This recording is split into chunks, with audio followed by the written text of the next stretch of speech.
Evening. Hello, Fortification, Billy Goat, Eldritch. Magic's Blessing. I stirred with a spoon. It's my cooking ramen broth made spicy mushroom and tofu ramen. Delicious. Probably corn.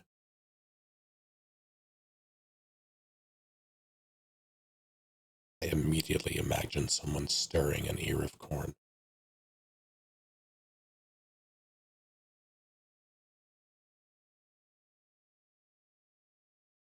Might be Chris, but I hope it isn't his blood. I think you might be in luck, actually.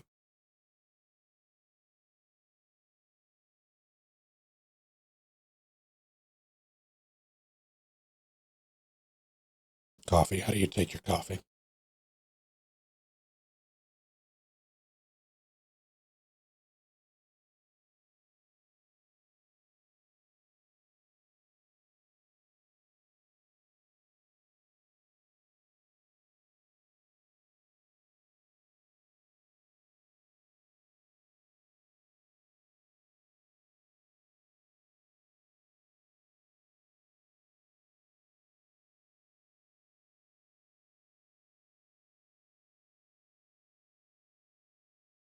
Intravenous cough could be a thing. You don't know.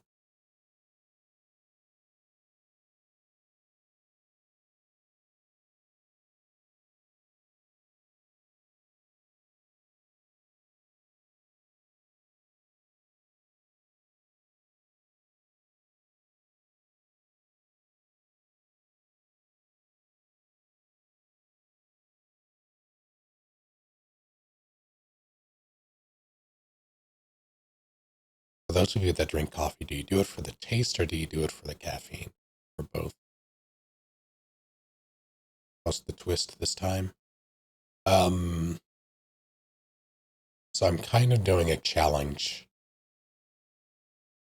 It's something that I've done before, but I haven't done it in years, not since the GameCube days. I'm going to, or at least not on Chris. I'm going to try it on Chris. It's easier on Chris. I'm going to try to get through basically the entire, I mean, I'm going to be playing normal, no rando, um, unmodified scenario. But I'm going to try to get through without using weapons until post mansion. Or at least not firing a shot. I might stab some things. Use defense items, but I won't be firing a shot.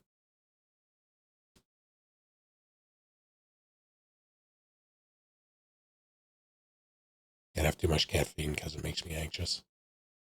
I understand. Used to do it for taste. Stop drinking it due to tummy rumbling. Gotten under control of Pepto, so maybe I'll start drinking it again.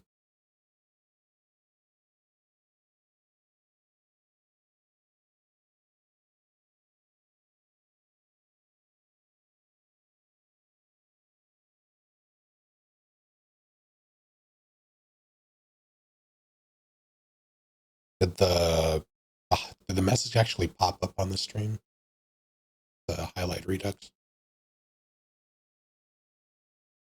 Do those work still? Because I haven't really checked, and I know some of those things have just broken over time.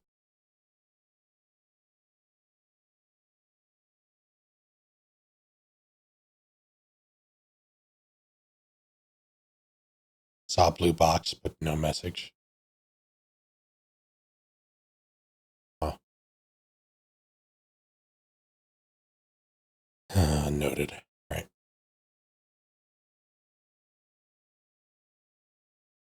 It's another thing I need to fix.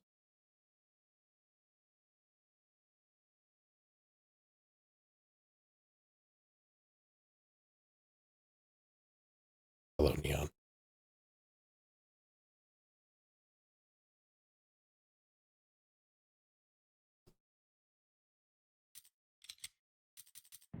Resident Evil.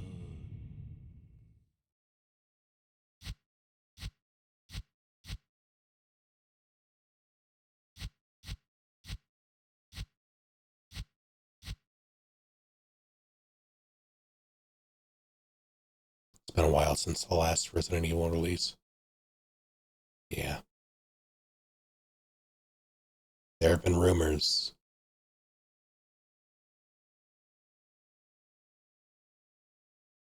But the main people who have, well, yeah, I say rumors and not leaks because the people who initially touted them as leaks have since recanted somewhat. So now it's back down to rumors. It's a little loud.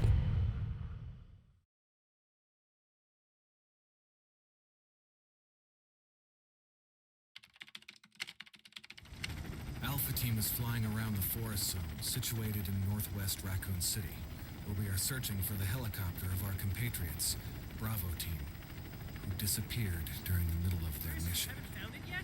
No, not yet, Brett. Bizarre murder cases have recently occurred in Raccoon City. There are outlandish reports of families being attacked by a group of about 10 people. Victims were apparently eaten. It is not my birthday, but hello, Bina, how are you? The Bravo team was sent in to investigate, but we lost contact. Look, Chris. Bravo team's helicopter was a derelict.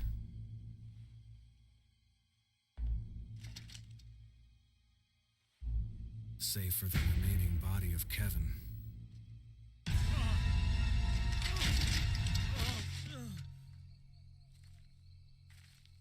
We continued our search for the other members, and it turned into a nightmare.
This way.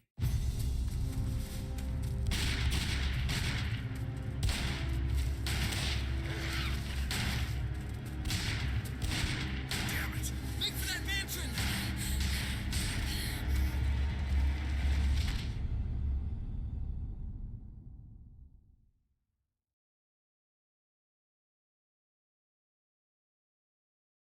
There are only 3 STARS members left now. Captain Wesker, Jill, and myself. We don't know where Barry is.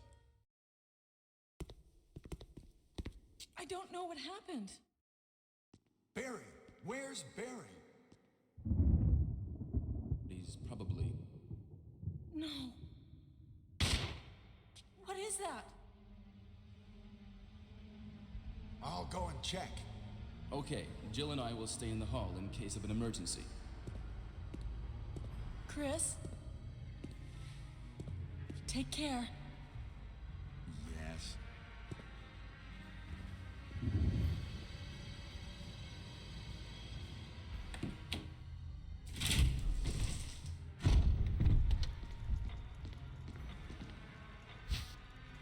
So why don't I have this? Oh, because I did. That's fine.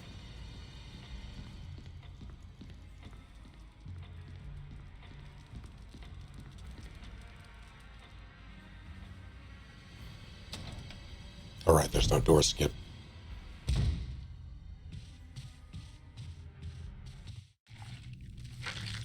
Larry Leon B. is canon.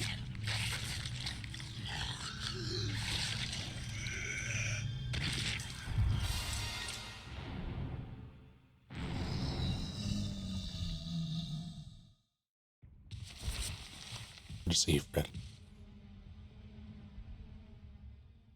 So I'm realizing now that one of the mods isn't working.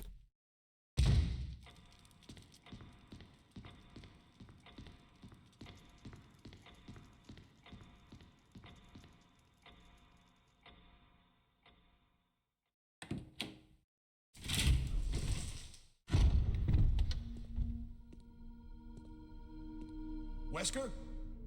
Jill? What happened to Jill and Wesker?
I guess.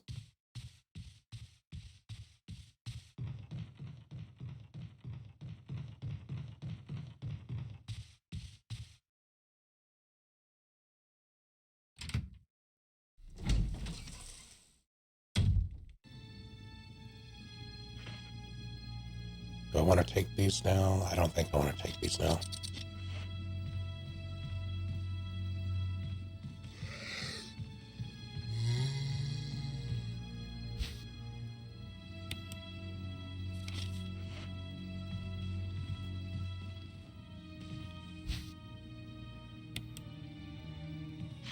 Yeah, of course. Get off. Jerk.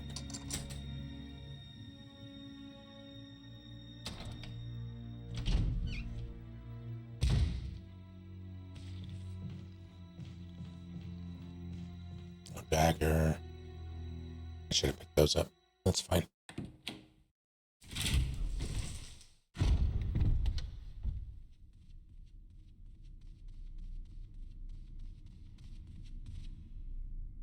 Remake is this? RE1.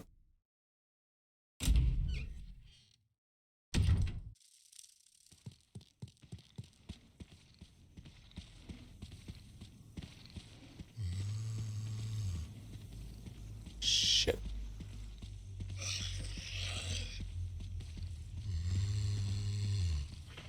Come back to those shotgun shells.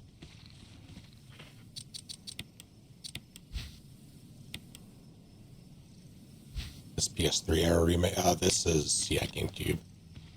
They remastered the remake during the PS4 era. Released it on Steam in, what, 2014?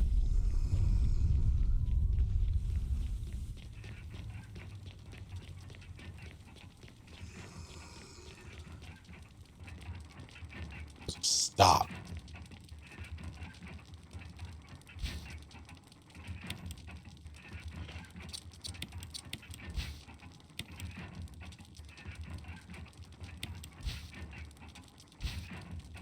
Yes, yes, Book of Curses.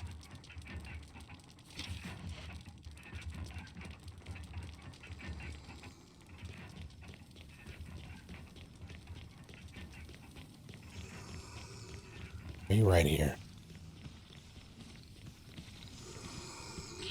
Yep.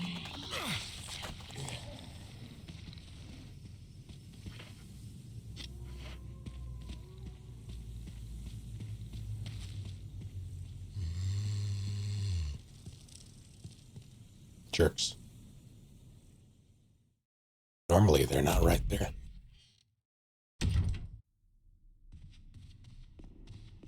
Didn't I just get sword?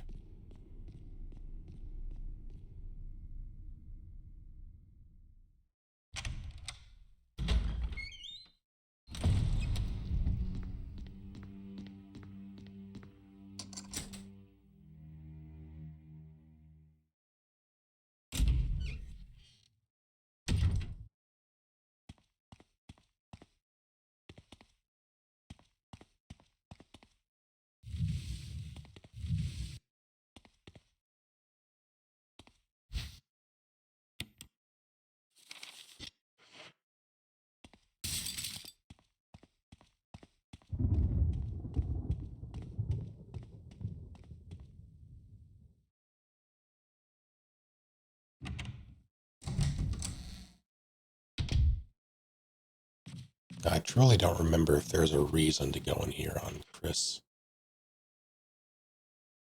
I want to say yes. I want to say small key, but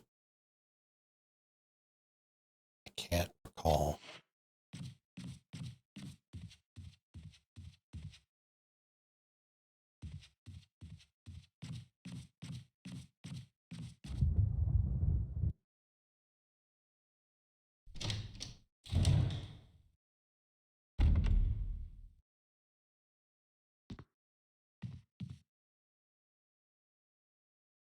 I'm gonna get bit here. I shouldn't. I'm going to. I gotta know.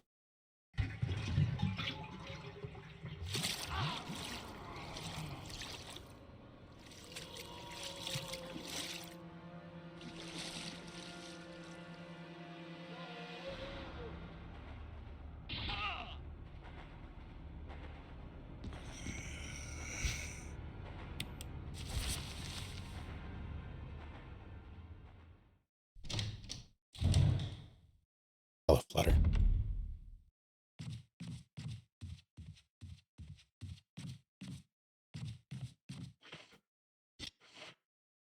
How's it going?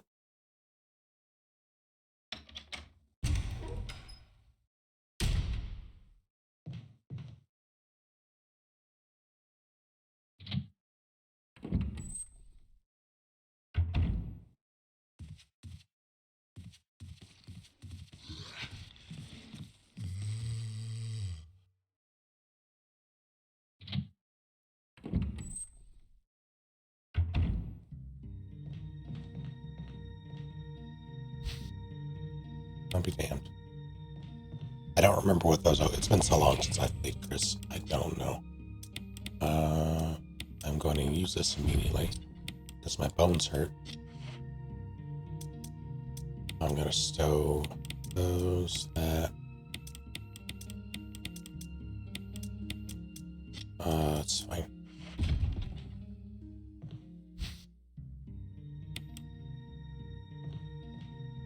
Yeah, I'm very specific with my horror. Most horror things piss me off. Like, a lot of the classics I can appreciate because they were done so stylistically.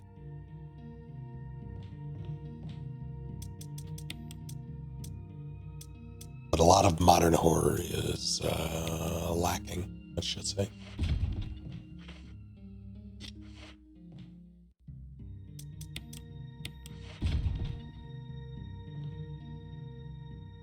Or an old typewriter.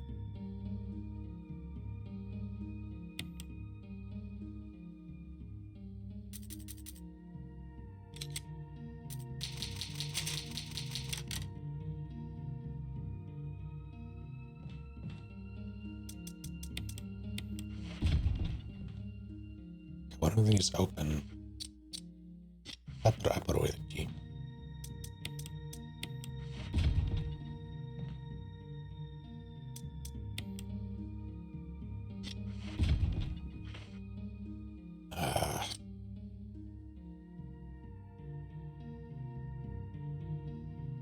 Monster Hunter.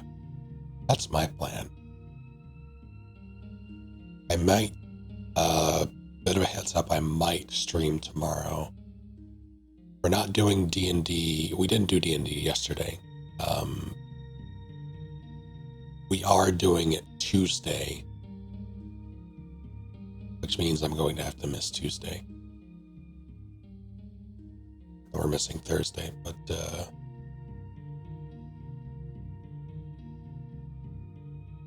I'm considering streaming tomorrow. So I'm also debating whether or not I want to carry both of these keys. I don't think I will. I don't remember what they open yet.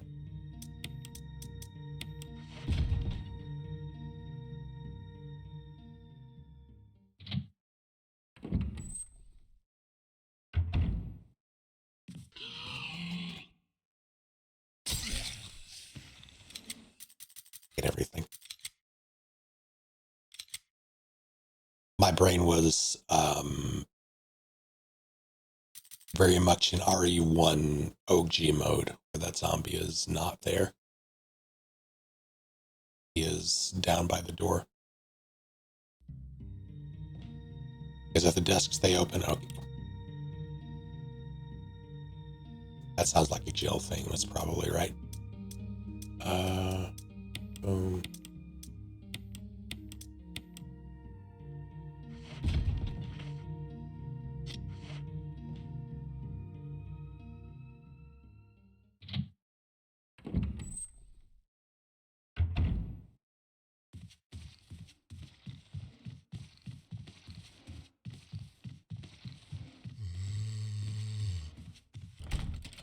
Armor. I forget if your helmet down there, or if I can. I think you're free.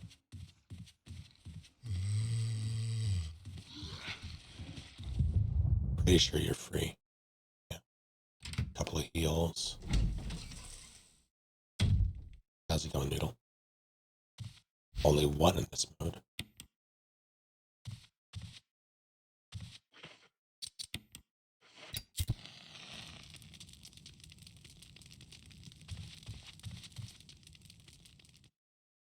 Cheerios. Fair enough.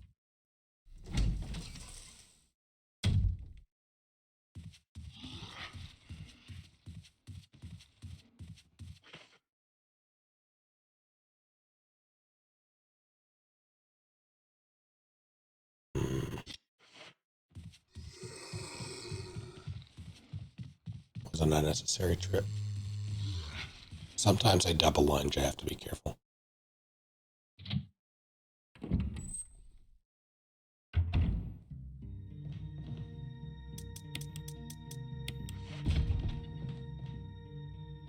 Hell.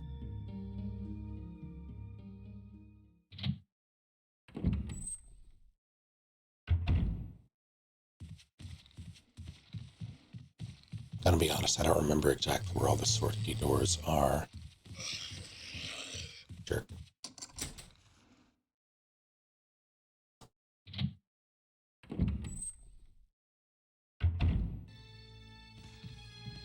Do you wanna maybe a little bit? Maybe.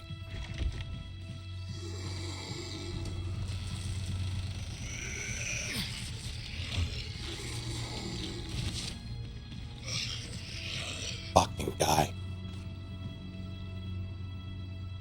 Normal playthrough. I'm trying to get through the mansion without spending a single shot. Knife is fair game, but I don't really want to kill anything. This Crimson Heads.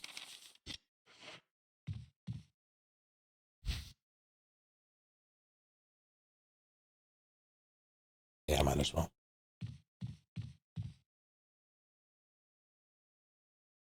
Like, I've done it before.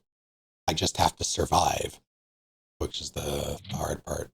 Because my dodge, I'm rusty, is the thing. Right, you're here now. I should go. Dog whistle, dog whistle. I have to go that way. That is.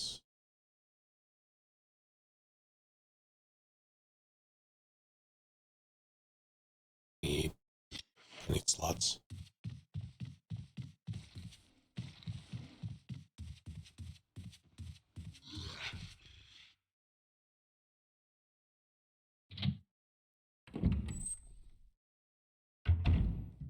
Yeah, a lot of running back and forth with Chris because, you know, he has shit inventory.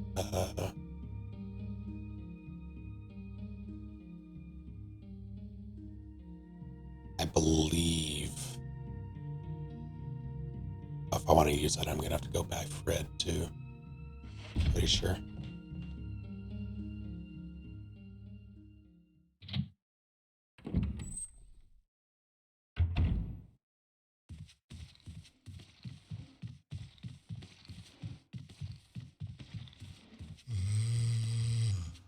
There are 3 zombies out here now, by the way.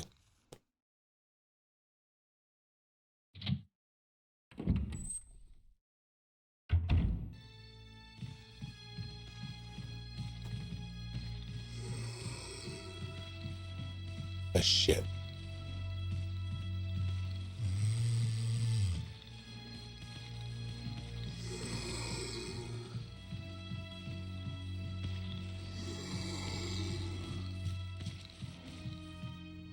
Fucking hate it here. That was sword key, I'll be damned.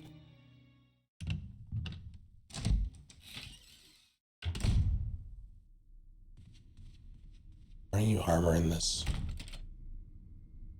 Yeah. Can we get a 4th? I fucking hope not.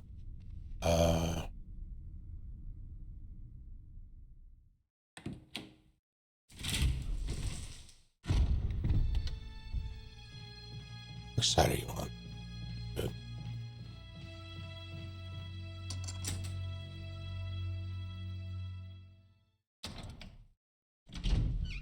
Now, what I'm about to do is awful.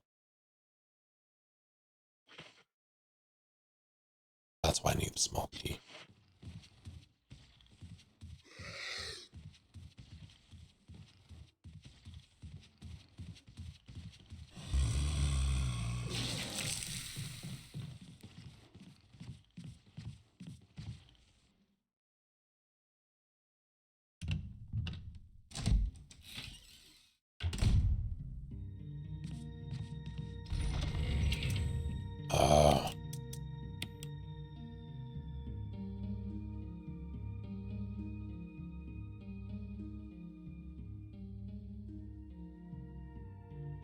I think that's armor too.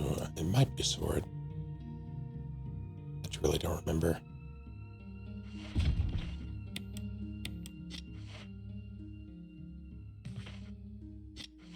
I'm gonna save again just in case. To need to practice this.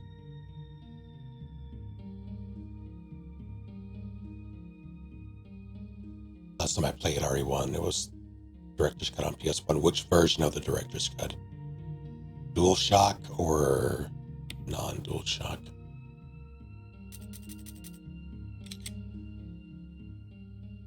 Oh. DualShock, I'm so sorry.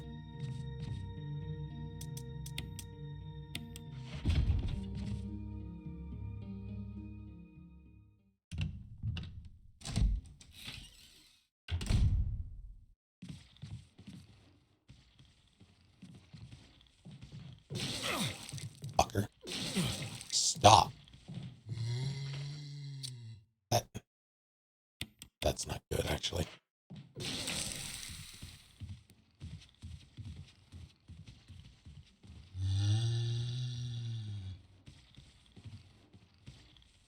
Ugh, gonna be a nuisance.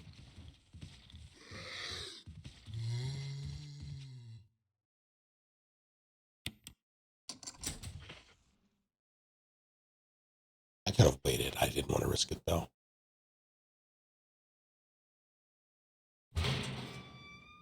You have not, Ducky. Hello.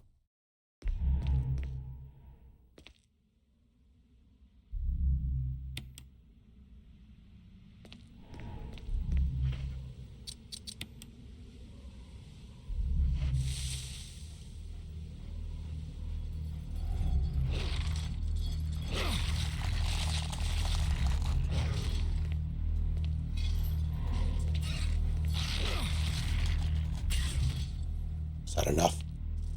It was. It wasn't.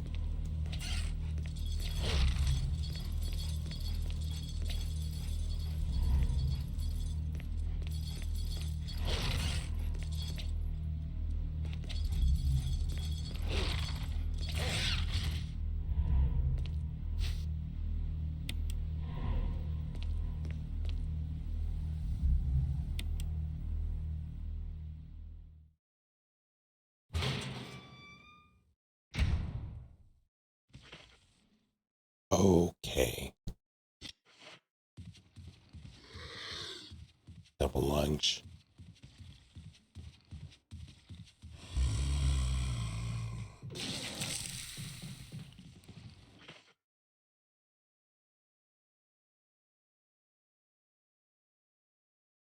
Circle back around.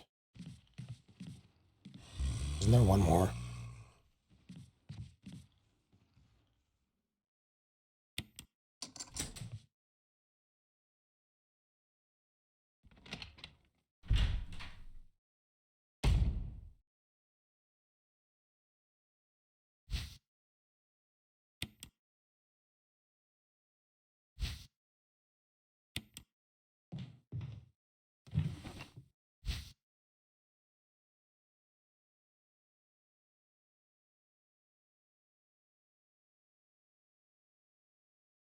Yeah, I guess.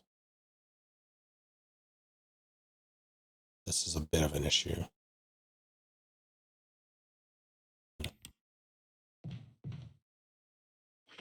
I could ferry it back. It's just a risk. It's always a risk.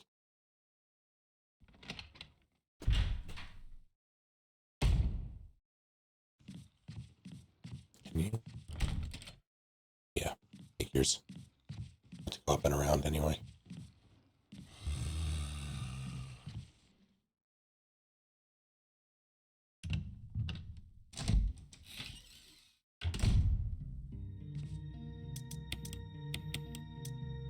I want you say hi to Fred. Pretty sure that's the last sword key door.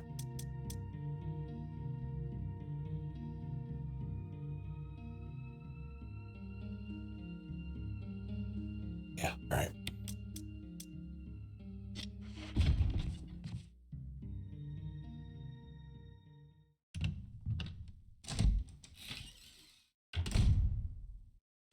What food do you have?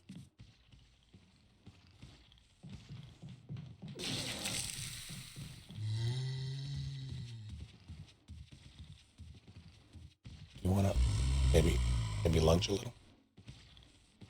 God, he's so slow. Thank you.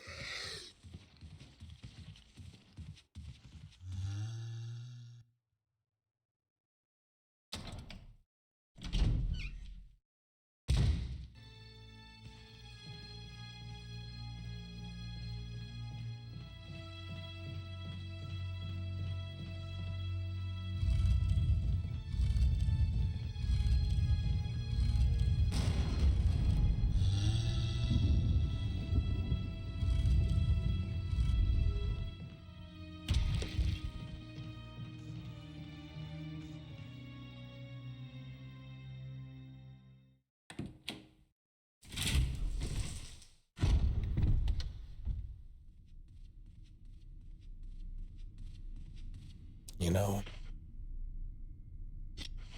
I feel like I'm forgetting something important. I can't for the life of me remember what it is. This is... Are you armor and are you helmet? I want to say helmet. I appreciate it. Psych, thank you for 123 full ass mounts. My goodness. It's easy as.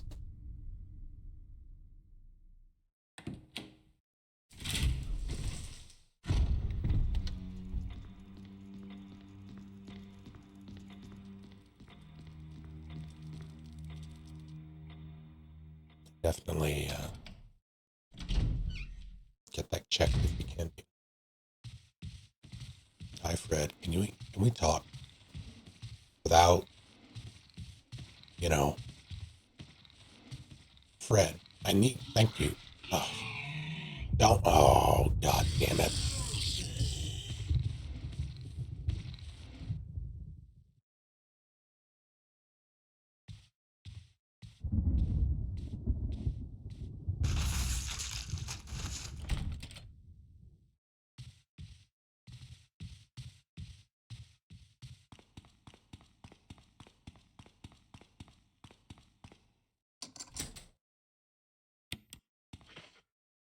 I didn't mean to use that. I would have taken the bite. Well,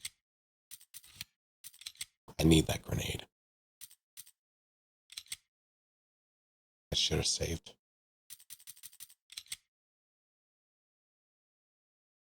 But I shoved it in his mouth, a flash grenade.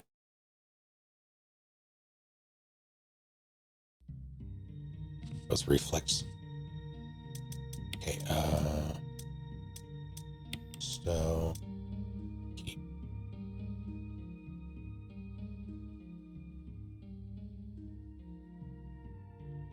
Need the knife.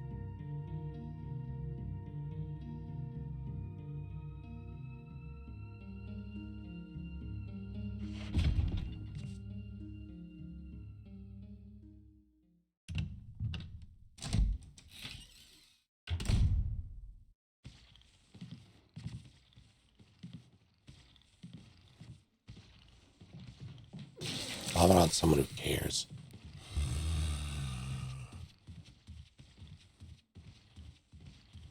You want a lunch? Thank you.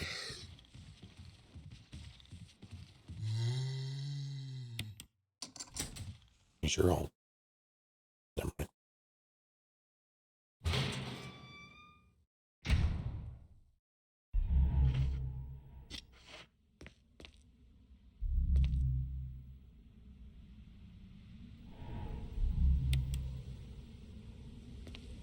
Oh, that's nice.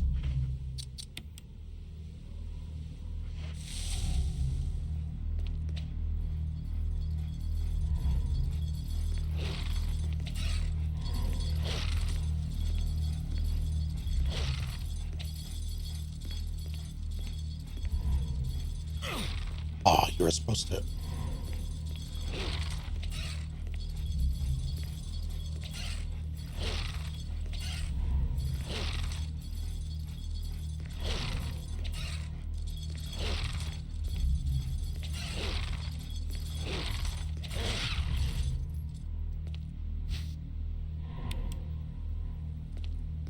Jerk.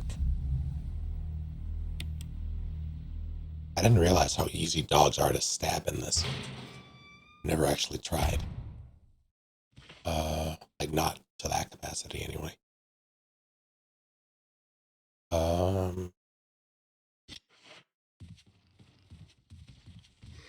You jerk. You know, no.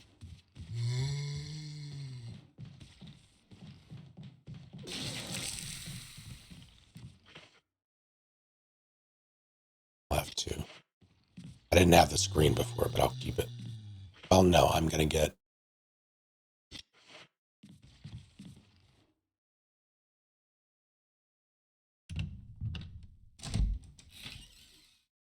A bassist.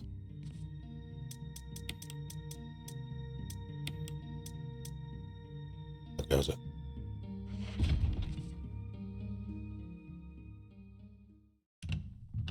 That's basically it. I don't need the knife anymore, I don't think.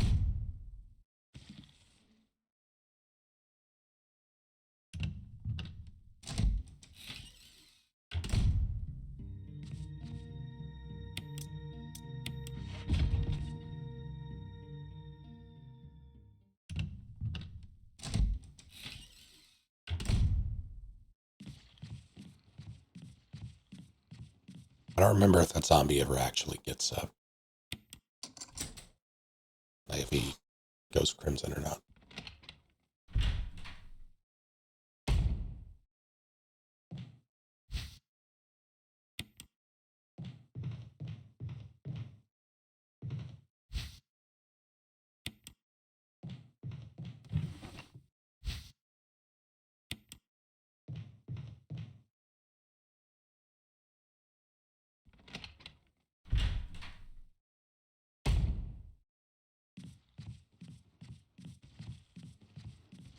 Hey, that was weird.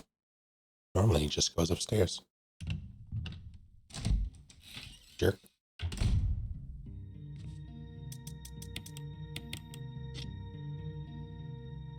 Do I risk it again? Red might fuck me, so I'm gonna risk or not risk it again.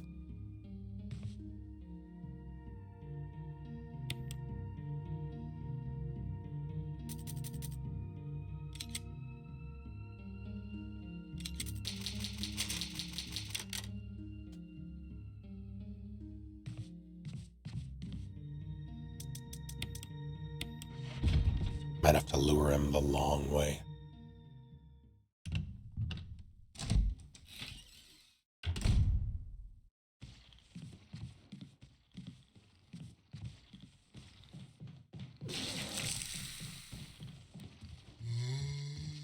Yes, yes.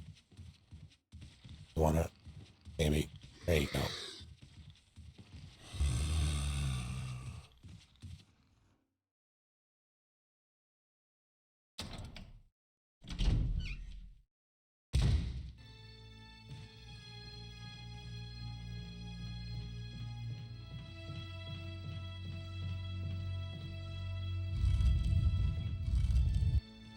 Fuck.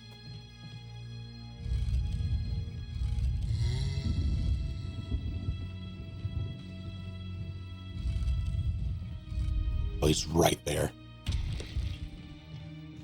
Later, nerd.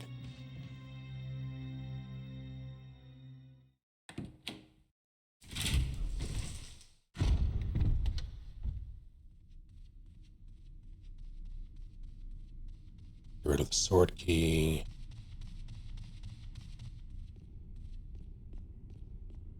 Try a little. Get shotgun. Try a little more.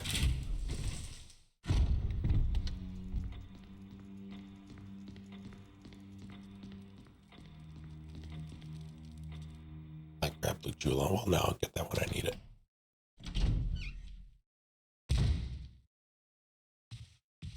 You gonna play nice? You're not gonna play nice. You never play nice. Red, why don't you love me? Ugh. Finally.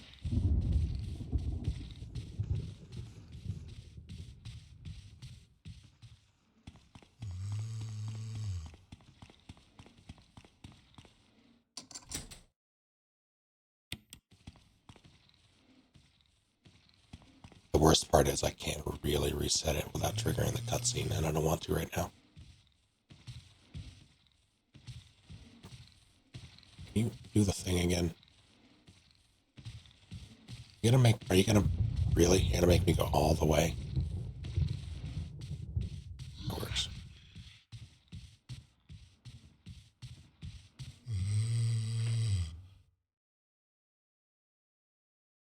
I'll get key first.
Gimme.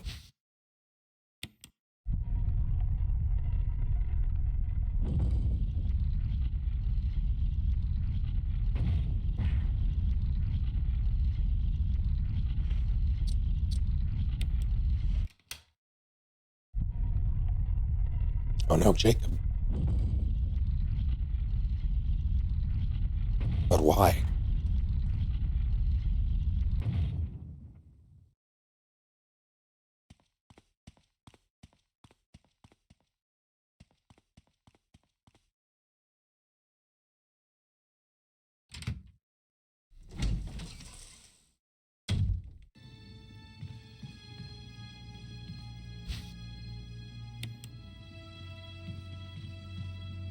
not looking forward to having to come through this hall again later.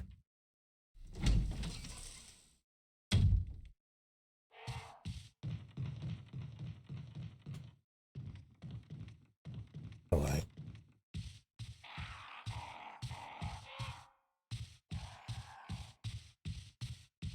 You ever get used to a house that has those styles of traps in it? I mean, probably.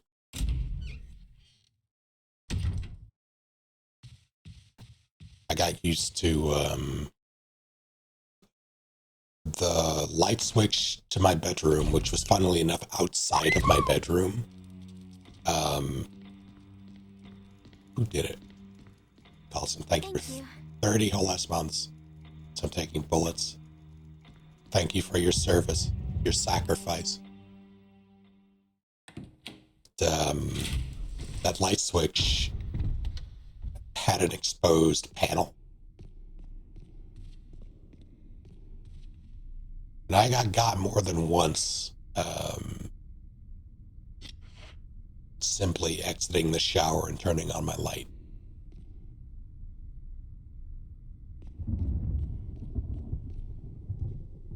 I lived with my parents. What am I doing? Shotgun, shotgun, shotgun. I can't take this now. I will take this now. I should have enough. My only concern, though, is that I'm about to trigger Murder Hall. And I don't really want to trigger Murder Hall, but I don't have a choice. This should be fine, because I'm going back this way and not... Do I get that dagger? No, I don't think. Lunges. Yeah, it's just fine. The dogs only come through when you... In the remake specifically, they only come through when you come through this door. Like from this side.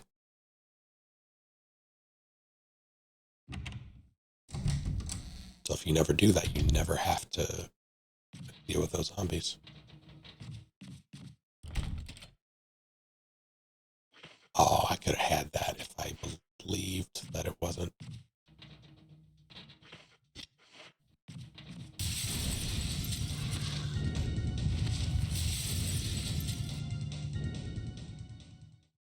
Or buy a light switch cover for that switch. They did eventually. Not while I was in that room. That's fuck me, I guess.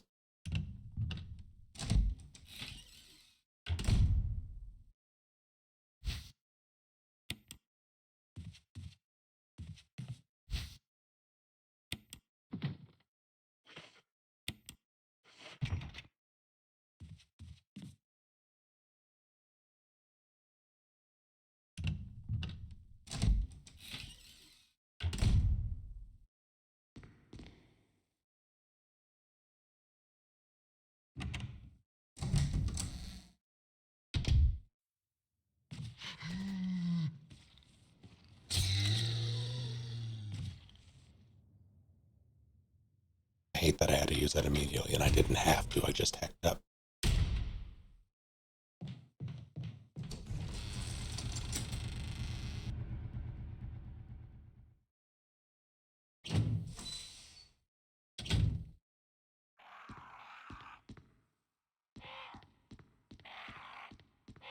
What is this?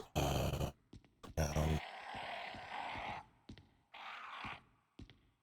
Green, purple, orange.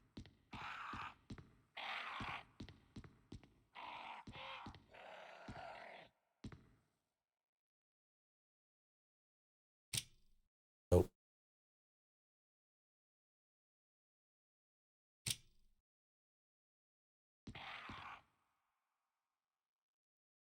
Now one of these is.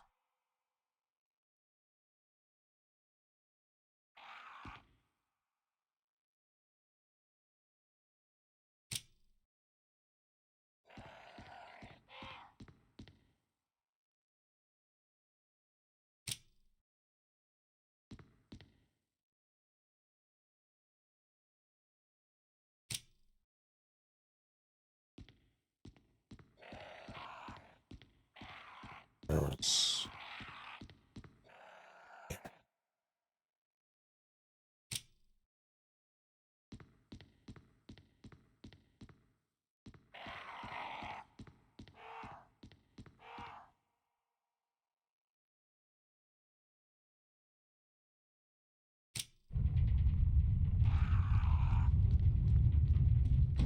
one.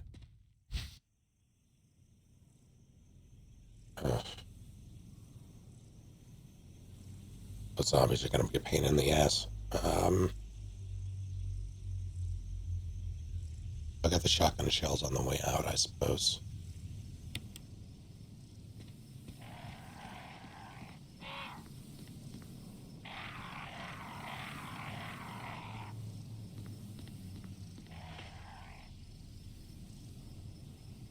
Armor key, armor key. That is second floor. That is chemical side.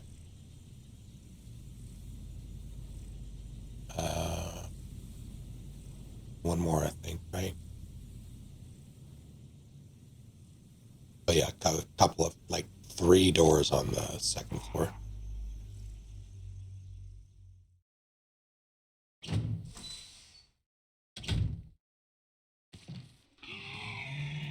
Gotta take the bite. Or I would have if, you know.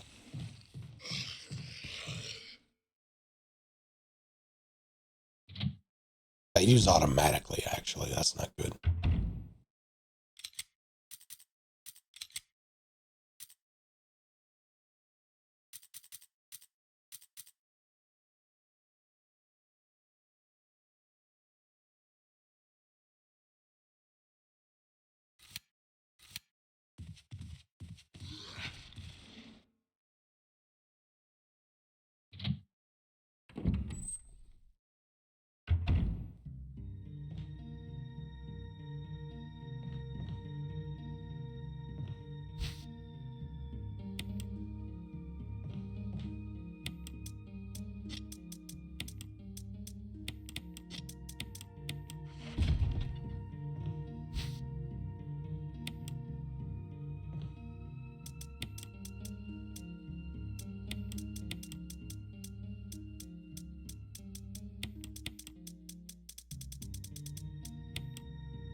I don't remember if it's clear in this one. I'll say I have 3. Yeah, I'll see.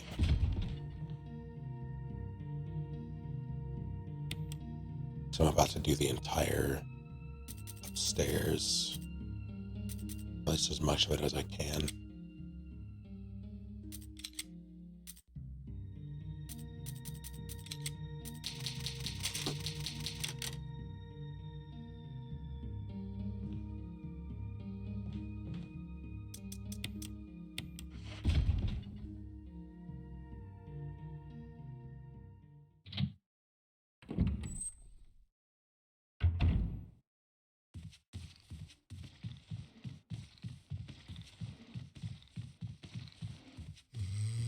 Why you?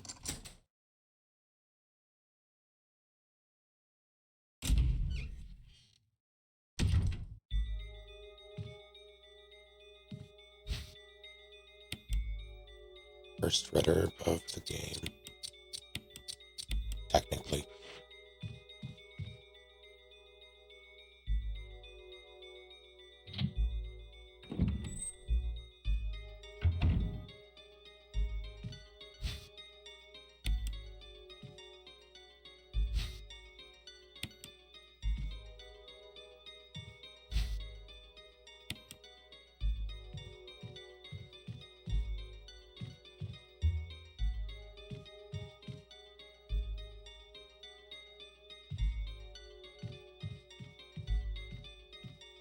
Alright, that's it for this. I want to do that. I have to go back through.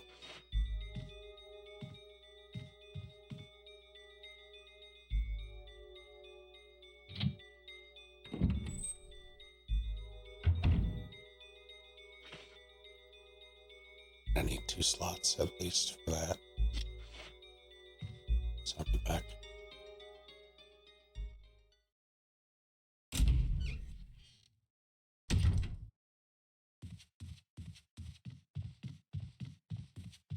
You know what's fucked up? Chris has a vest. cargo pants, and he has less slots than Jill. He does not have a vest.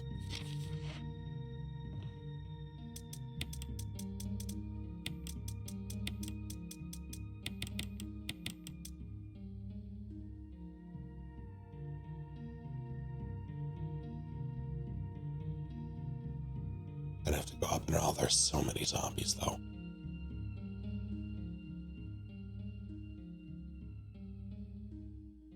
Draw holes where I have on the men's pockets. I suppose that's true.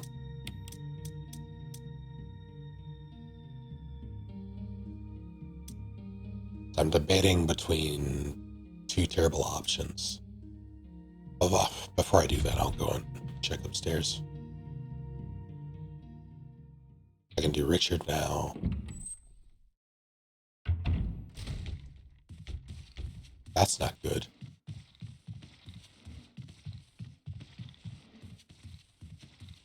That's kind of good, actually. I can work with that. There'll be one less zombie in that hall.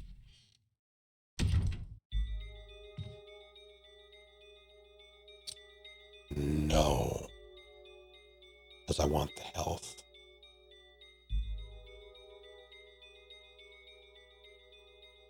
I don't remember where the last old key is.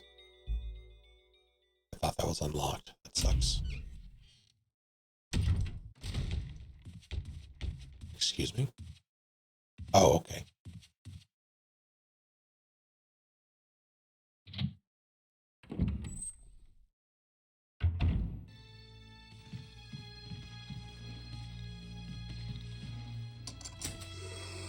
Quiet you.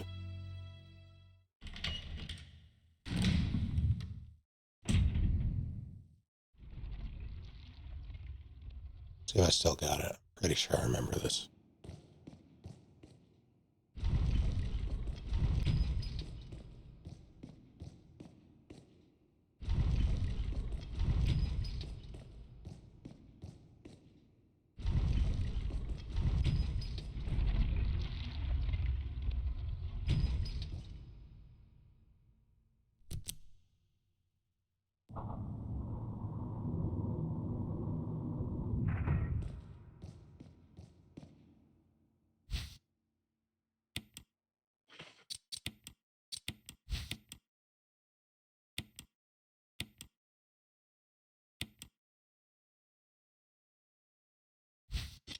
To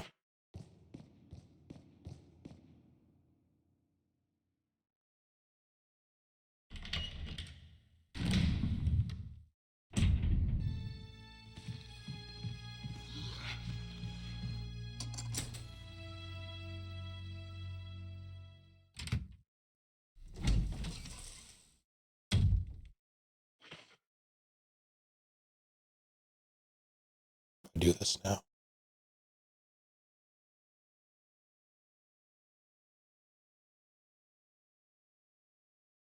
I guess I do this now.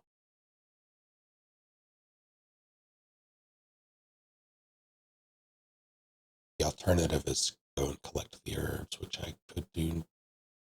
I'll do it later. Who are you? I'm Chris of Alpha Team. I've come to rescue you. Richard, what happened?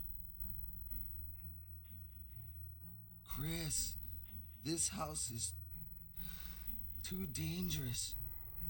There are terrible demons. Ouch! Don't talk. He seems to have been bitten by a poisonous snake, but the size of the wound is abnormally large. It's not just a poisonous snake. It's a monster. He needs serum, but we left it in another room. I'll go. Hurry, please. Wait here. I'll be back soon.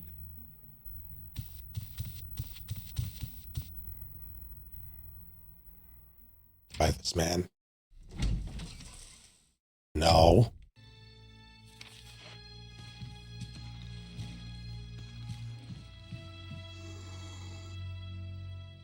Are you a cop?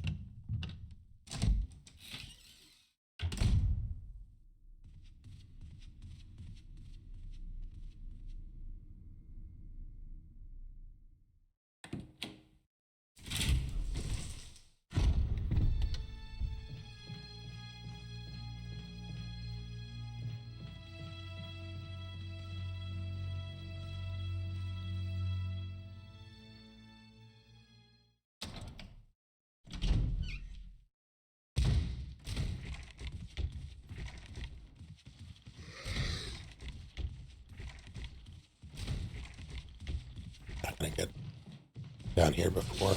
Yeah.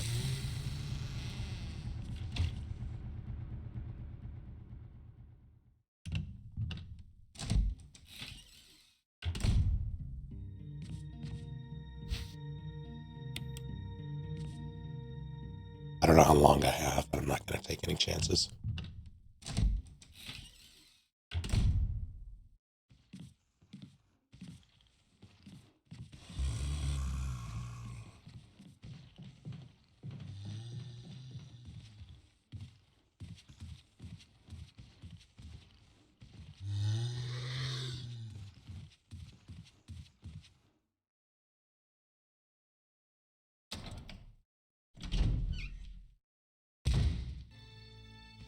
I do like the zombies in this game.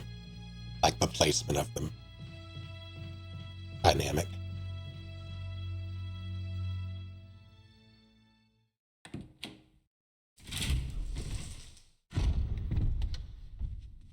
Now this will be the ultimate test.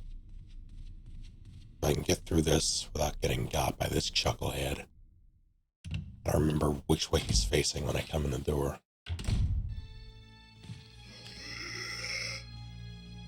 Send my grenade. Fuck.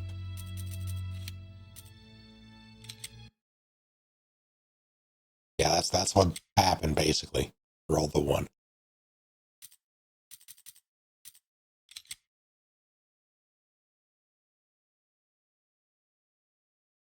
The grenade is crucial. I'm fairly certain I only get the one.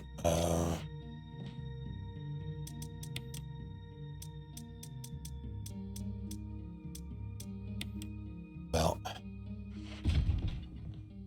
you know what I'm gonna do then? Richard last. I'm gonna go upstairs. Gotta clear out basically everything but Richard.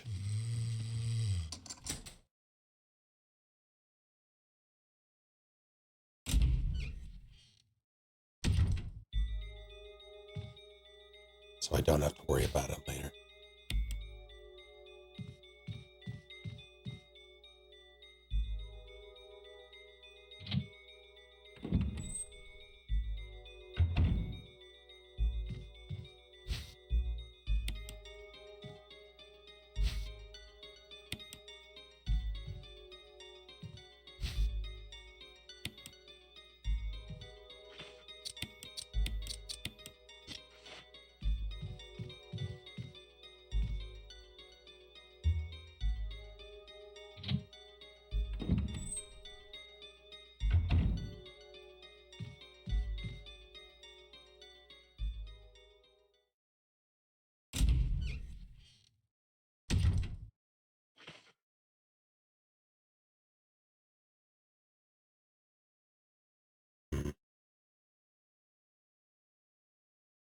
I'll do...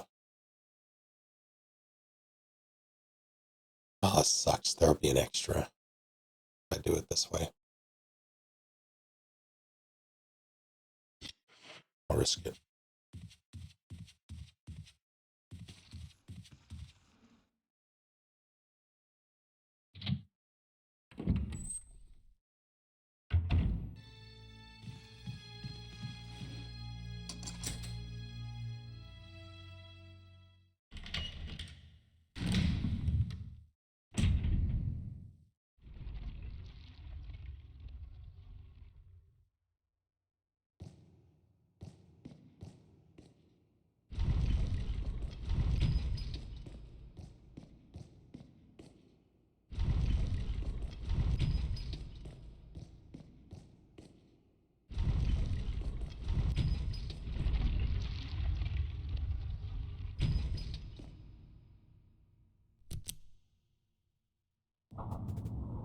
What happened?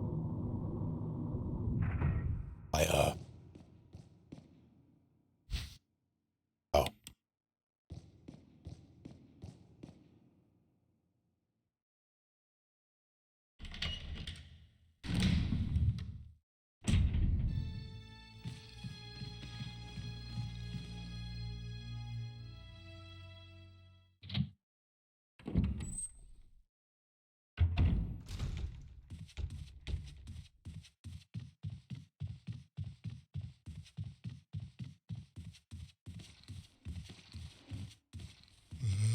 Really?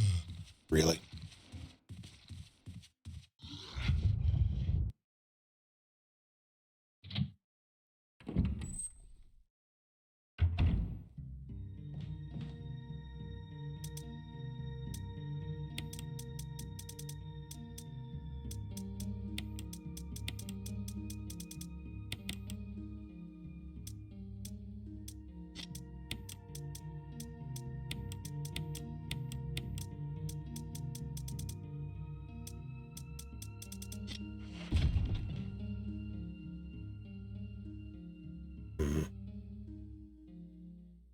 I'll do the Midnight Shadows. How evil is the resident tonight? Pretty evil. It's kind of a problem, actually.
I don't know. I don't know if I should do this now.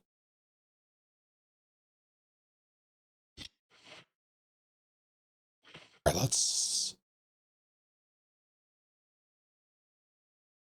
assess.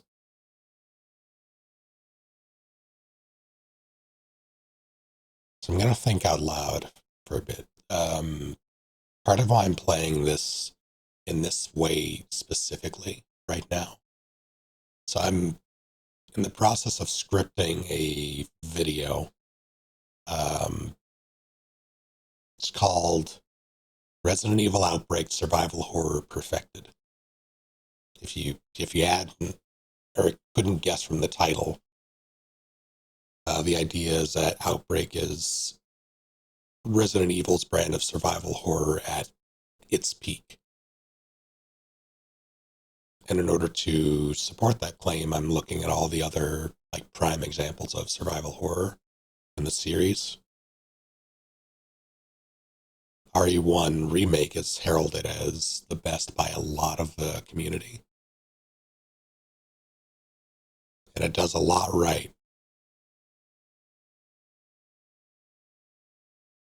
Does one crucial thing wrong that makes it,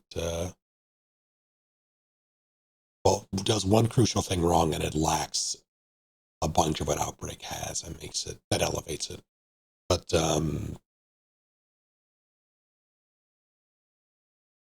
in order to even go about it, that claim has to be substantiated by first establishing what survival horror is, like what Resident Evil's brand of survival horror is.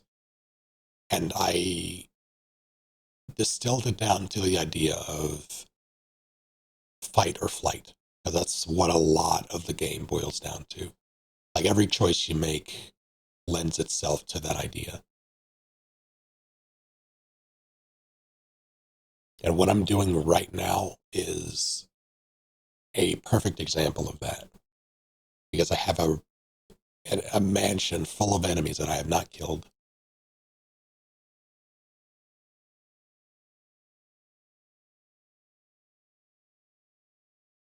It's risk versus reward. The risk of triggering all the enemies that I don't want trigger, or like switching their positions before I have to double back, versus getting the items, specifically the health, that might make travel easier later, like less of a hassle.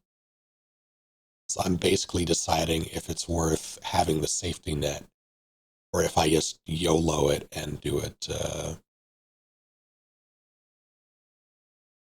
like do it in one go.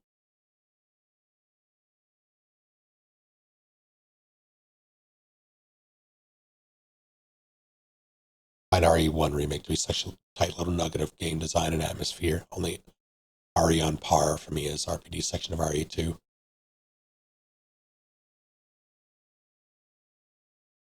I can dig it. I am of the opinion that for the classic game, like 1 through 3, basically, maybe Code Veronica included in that as well. I would include it, but for those 4 games, the mansion is my favorite of those settings. I think it has the best atmosphere.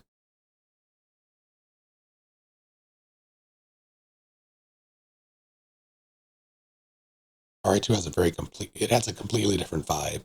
It feels very different traversing it than, it's more open, which helps. But on top of that, it's more industrial, more institutional versus like a house, less intimate.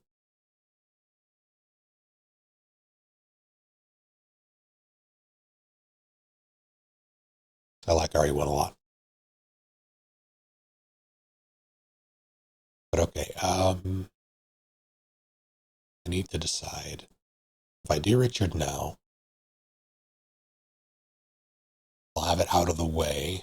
It'll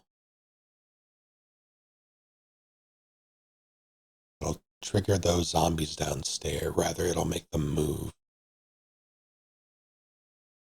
So at the very least, running up and down those stairs will be easier, but at that point will be coming in from downstairs anyway, so it's less of a factor. Alternatively, I can go and collect all the herbs. But I think the chemical is back there, I forget. Where is chemical in remake? Yeah, it has to be back there, because it was in the storeroom under the stairs before. Right? And OG. It has to be back there with that small key or old key.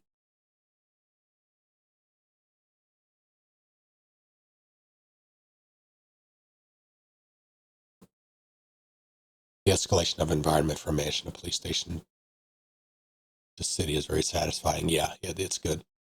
I like them building it like that. My only misgiving with it, like, it makes sense that there aren't like swaths of people just traipsing about the mansion, because, like, even with all the researchers here who have turned, it's still a very finite number of people that could potentially be here. Rick, just thank you for the raid.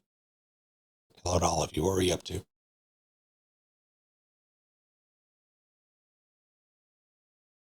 Ah, yes. FF10 Mines. How's it going? But yeah, it makes sense for there to be very, like, it's very tight quarters, finite number of people. It feels isolated because it is. RE2 is this sprawling police station, and again, everybody is turned. But it still feels, by the time, and this is through narrative design, so it's not inexcusable. It makes sense from a narrative standpoint. I think it works, but it definitely still feels pretty isolated when, and this is also due to like hardware limitations and like scope of the scenario given the time it was made. But I wish there was more to it. And same with RE3. I wish there was more. I really hoped that for RE3 make we got a game where you went around as Jill and actually tried to save people in a city and have them play up Raccoon City. Be up Seymour for the second time. Excellent. Sorry, 4 remake was good. Yeah, it worked out.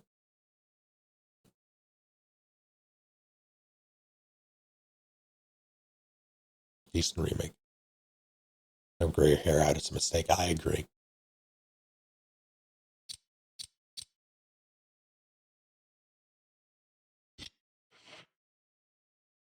Right, I'm right here. I'm gonna mix things up. I'm gonna go and try to collect the. That's helmet key, isn't it? I won't do that now. I still need to go and use the key. Granted. So I might get that out of the way. I also have to go around and collect the jewel. I think Contagion was inspired by Outbreak. Probably somewhat. Like what zombie media isn't inspired by Resident Evil in some capacity these days? Resident Evil with some Dead Rising mechanics might be cool. How do you mean? Which mechanics?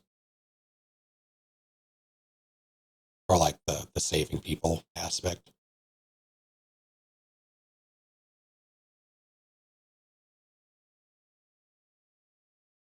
Resident Evil probably wasn't inspired by Resident Evil. Fair enough. It was inspired by Sweet Home. And Romero, obviously. But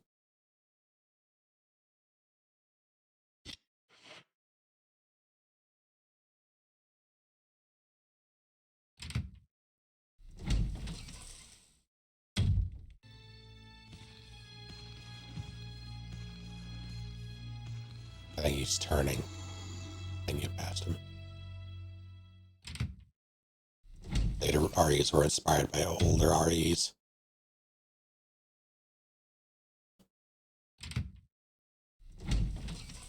Hard cut to RE4.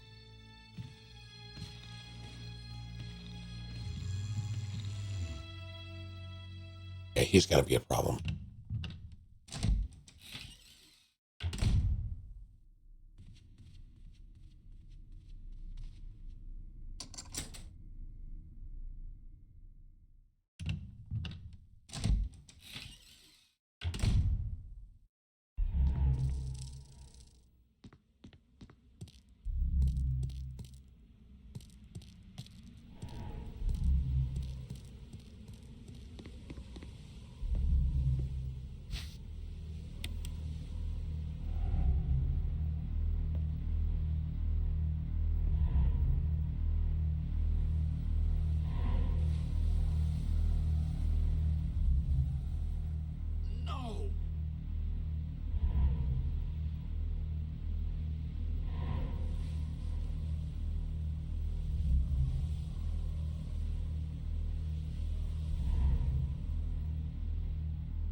Does Chris not get the grenade launcher in?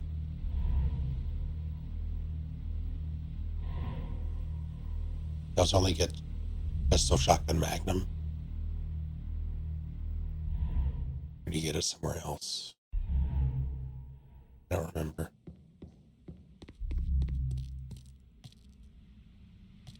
I thought it was just on his body, but I might be thinking of Jill. I'm probably thinking of Jill. He does not get it. Alright, yeah.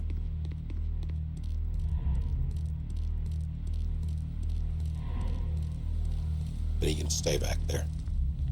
So I am not touching those or that single herb back there. I don't even know what's back there on Chris. It might not be.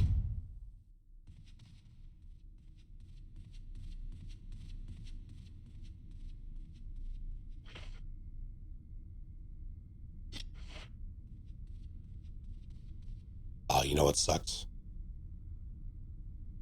I have to trigger the dogs.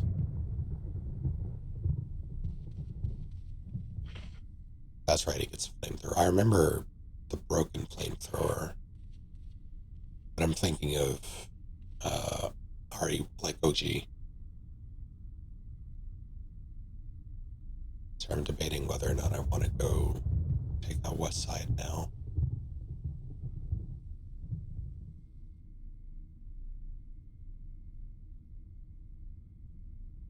Pretty sure they break through after. I'll trigger the dogs. The reason you're playing is Chris. Let's go. Yes. This flash grenade.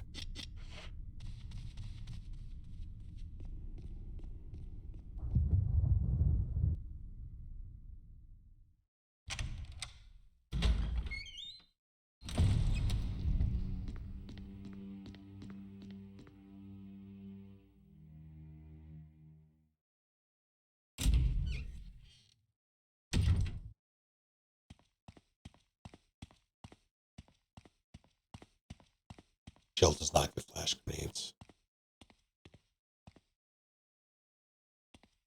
There's nothing under here.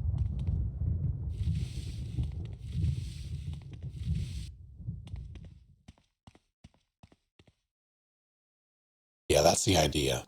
I'm trying to go through without firing a single shot.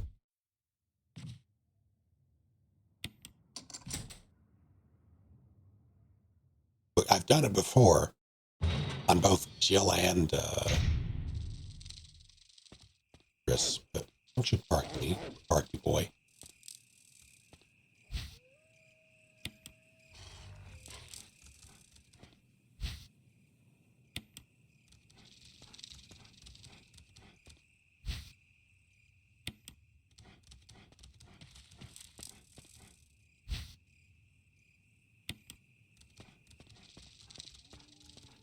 Orf.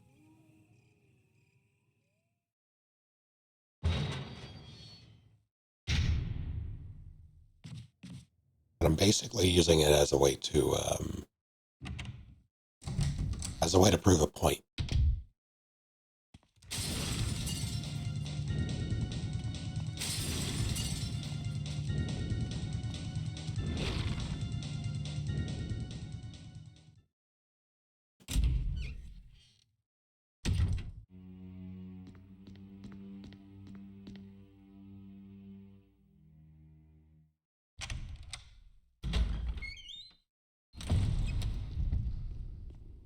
And the idea is that the one place where RE1 falls short is Crimson Heads.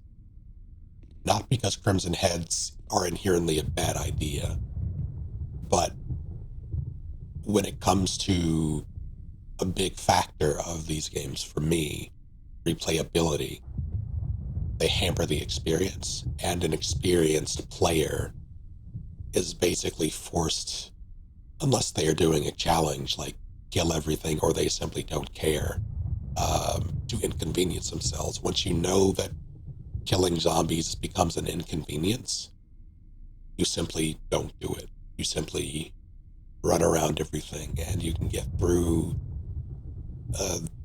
basically a third of the game without firing a shot. And that's really the most efficient way to play it.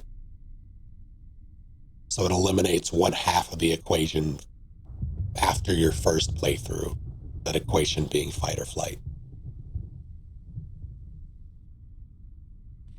And that is the big failing of Remake for me.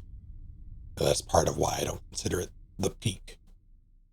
And then Outbreak has so much more going on, like so many layers of things that add to the idea of fight or flight. Why am I here? Oh, right, I wanted the jewel.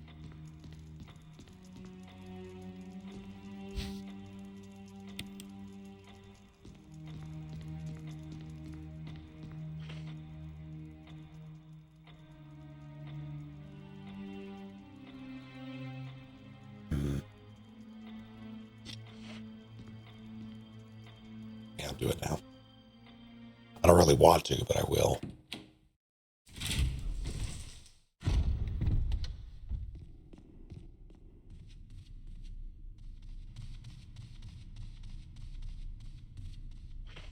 I could go the shortcut. I did unlock it. This game playing just put up with Crimson Hand in the mirror all the way. Yeah, pretty much. I don't really have to go back that way.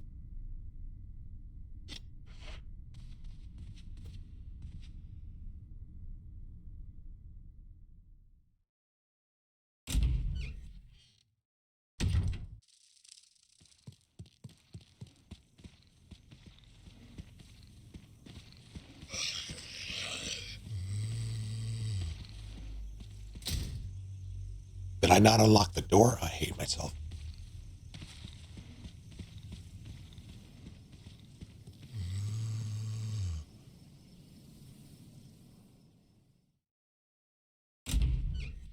Oh, you know what?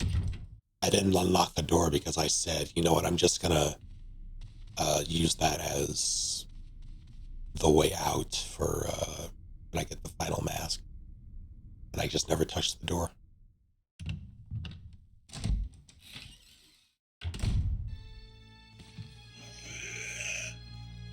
No. Why, though?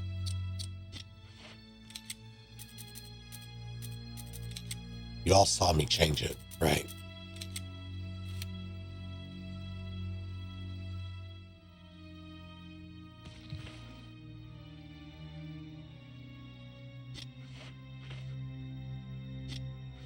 I didn't change before. What did I do? That's what I did. I didn't save it. All right, that's fine.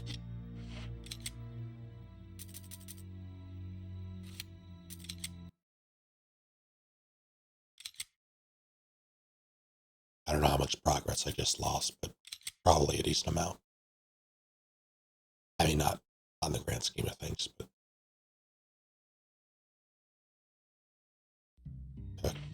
yeah, I'll do that again. All right.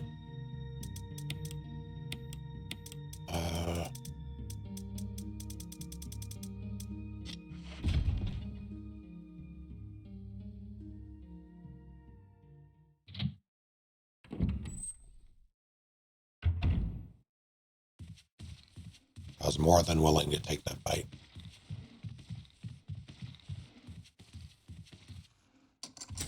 That's probably the one zombie that I would absolutely kill.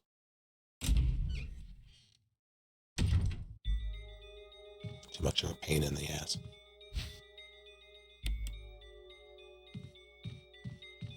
I think there might be one more grenade, but I don't remember where it is.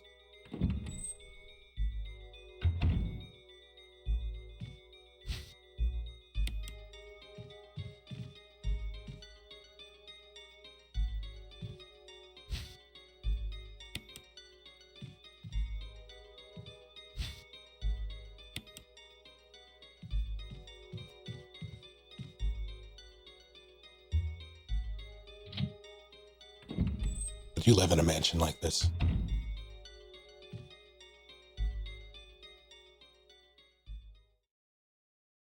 Favorite zombie? Which zombie would you give a smooch to? Probably Diane.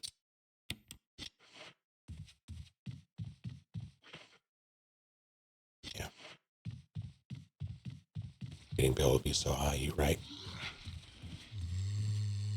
Get lost consistently. Somebody else would have to clean it.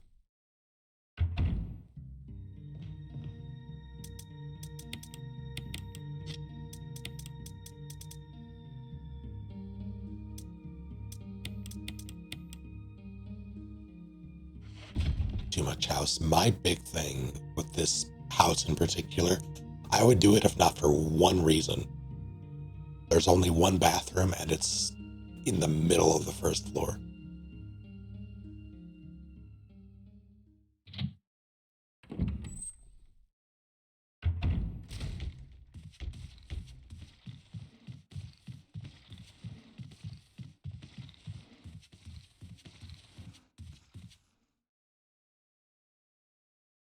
With a dope undead maid. Never see your cats again. Yep. Gone forever. Although they would They would not be able to stay awake come feeding time. They would find me.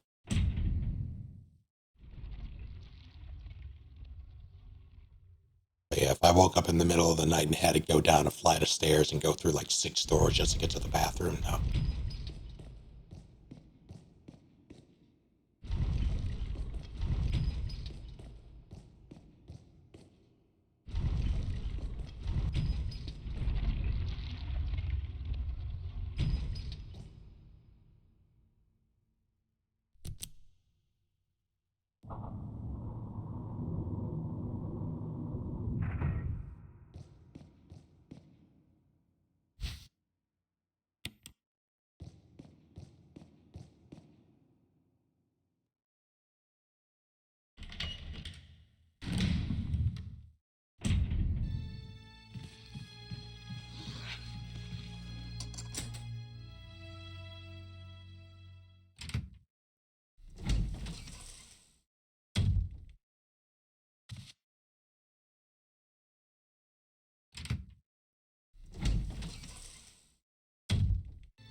I mean, imagine like this as long as I can swap avoiding chores to avoiding zombies, I mean.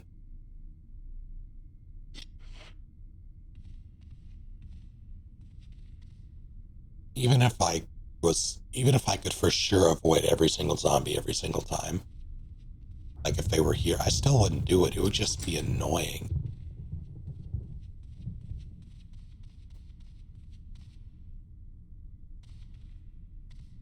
It's like every time you try to open your fridge, you have to wait for someone to walk past it.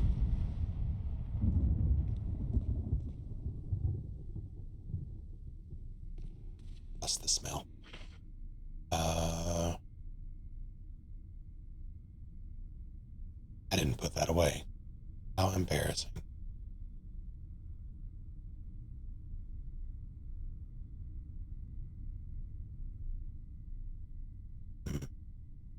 I should have room if I use a key.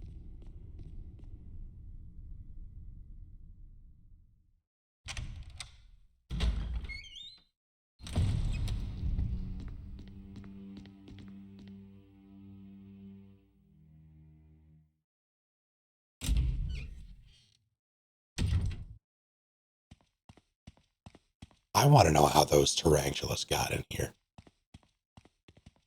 Because I spawn here later.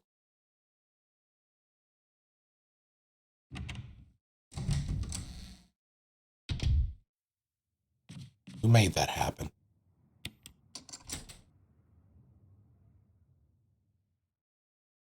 I guess technically the windows are broken. So they just find their way in.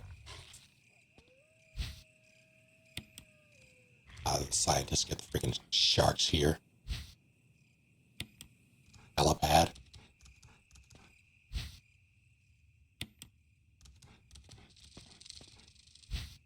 They picked the lock, I see.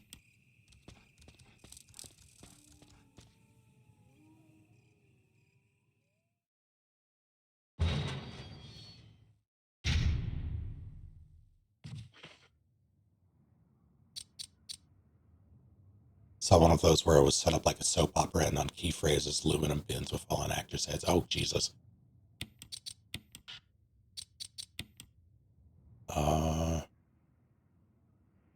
So this is full of bullshit, I'm pretty sure. Yeah, it is.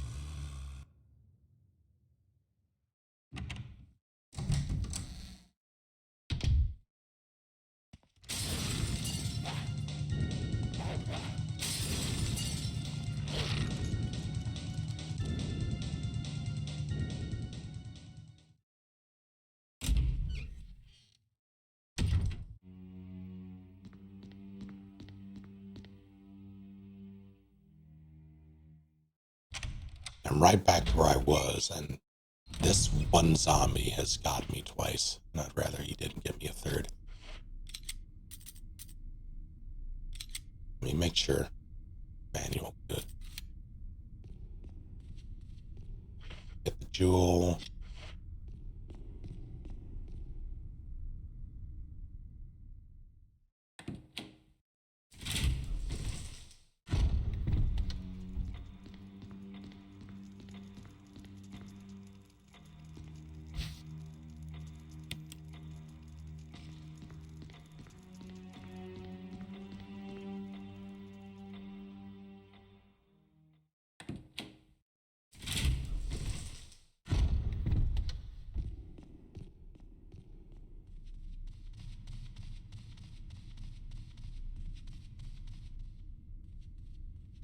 All this routing that I'm doing in my head right now,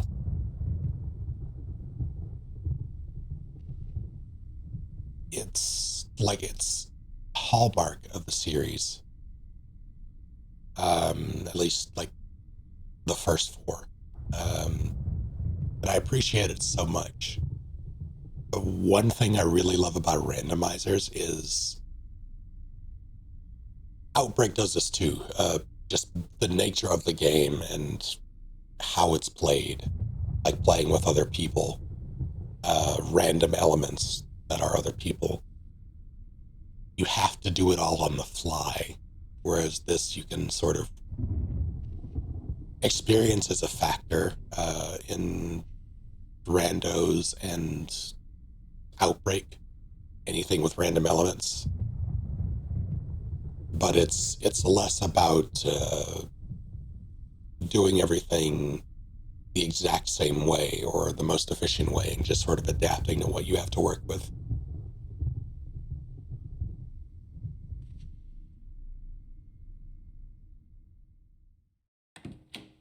That's why randomizers for these games are very, very good.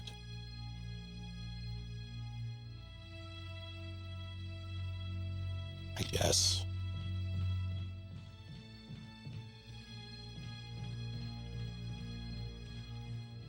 I mean, dangerously close to talking like Scooby-Doo, yeah.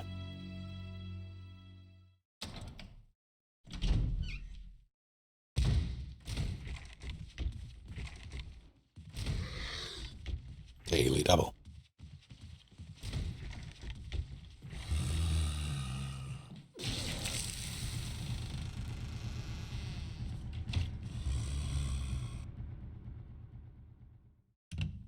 When are we playing Outbreak again? Probably soonish. Because I need to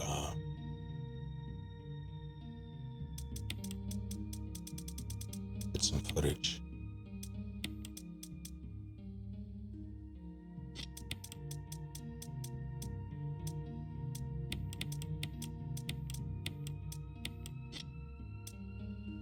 What do I get from this? This is Windcrest, right?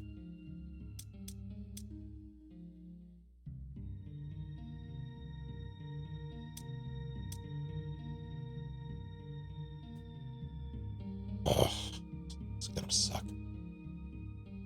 I'll do it now. Get it out of the way.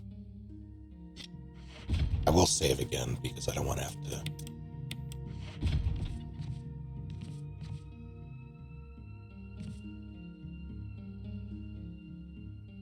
It's funny, when I'm playing this normally, I never have to think about, like, I don't save because I simply,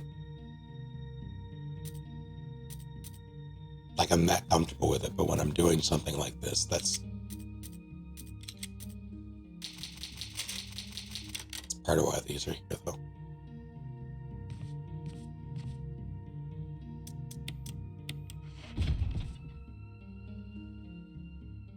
Notice any difference in what you expect versus how you're playing now after having played? Sorry, give me a second.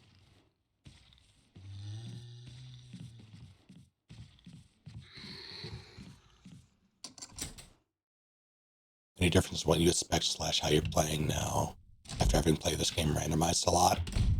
I am finding it a bit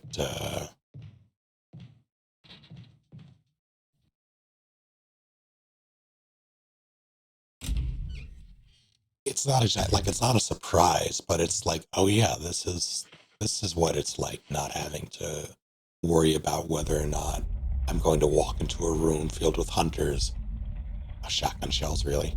Why did I think this was a crest? What is, or where is that?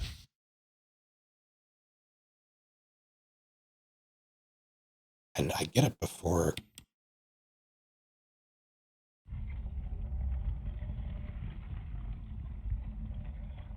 Hmm,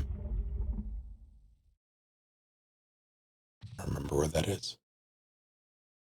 But yeah, it's really just a matter of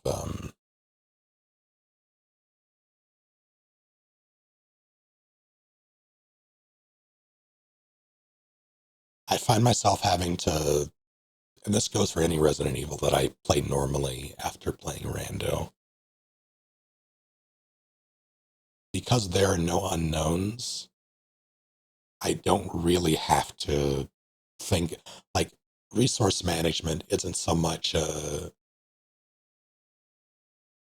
I don't like manage my resources when I'm doing a regular run for Resident Evil games for the sake of having them, like for the sake of safety. I do it out of compulsion. It's very much the same now. Like I'm doing everything because I do everything. Like I'm still gonna do all the modiscs. I'm still gonna pick up as much ammo and everything as I can, even though I probably won't need it.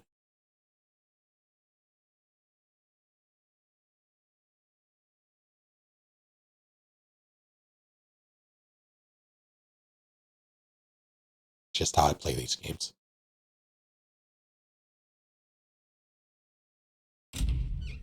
Even in randos, I'll do it, but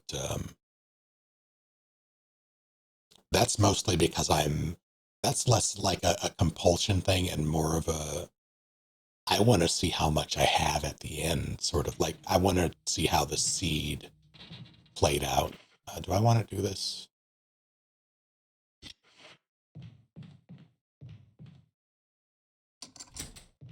Or you are.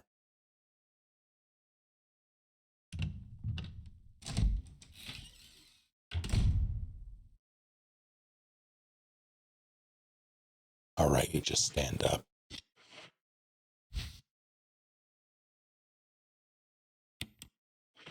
Do I have a dagger? No, I don't.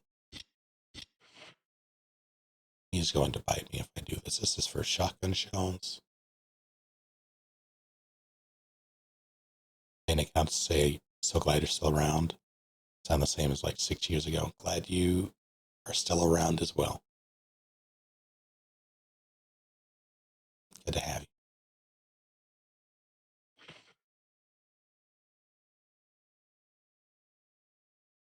Thing of the content, yeah, all right.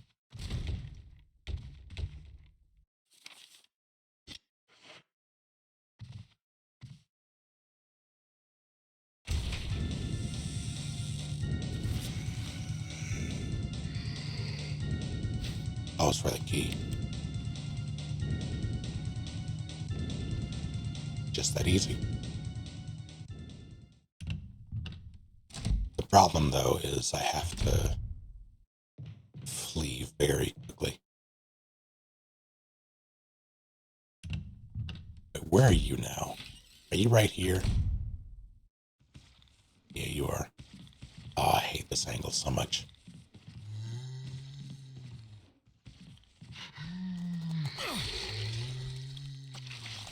Get off.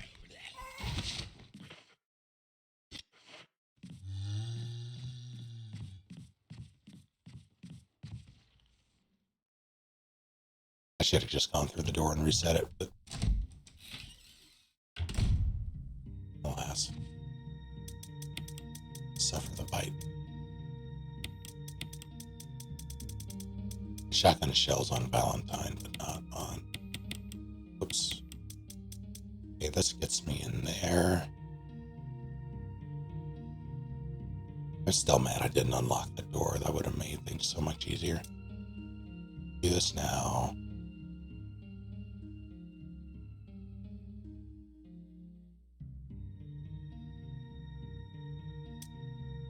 Last armor key door is, I believe it's, I unlocked Richard's door, so where is this?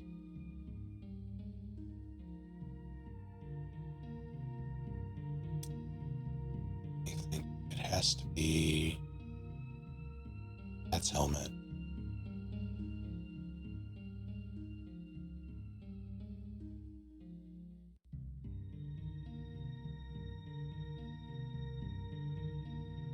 I had to walk into that room, right?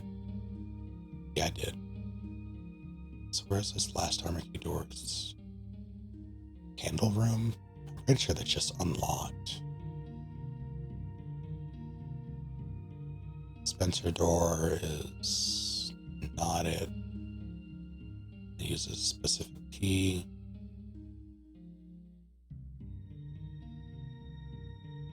Did I unlock Forest?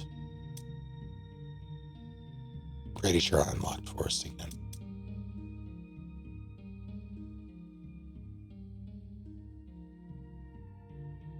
That has to be it. If I didn't, then that has to be it. I think I should be done with this key if memory serves. I'm gonna stow this. I need all my space.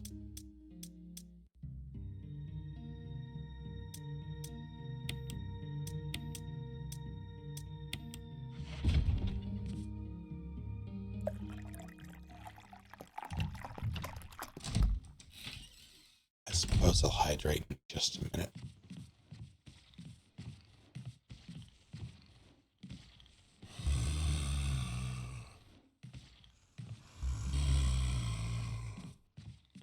Not shrivel up. That is my nature.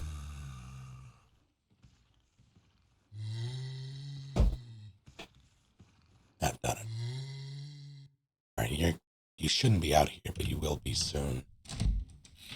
In fact, all of them will be.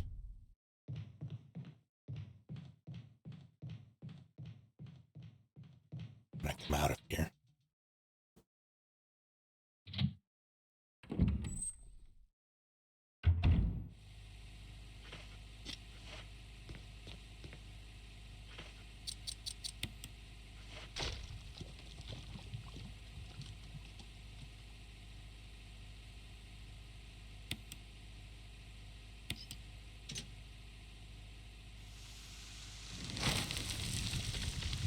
It's helmet key.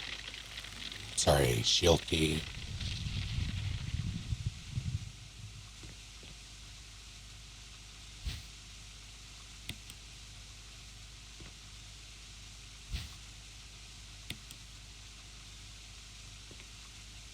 Oh, it's not. That's death mask.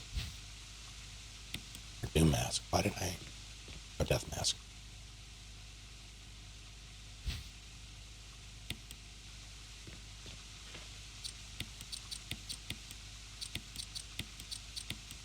I will be right back, actually.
Not a single red in this room. What did I think? Oh, helmet's here in the original.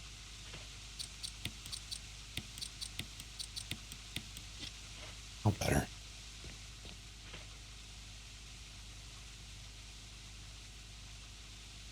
So if this isn't helmet key, where is helmet key?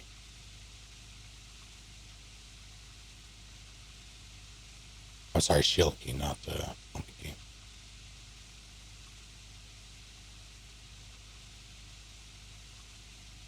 Oh, Moonlight Sonata.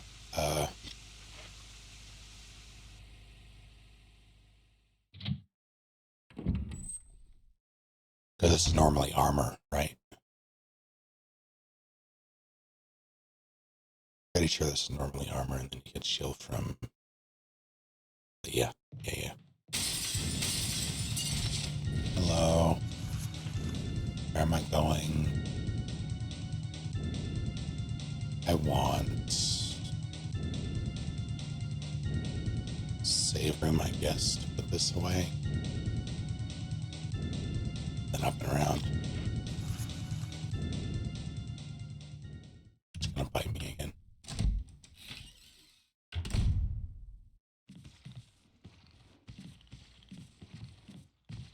Never mind.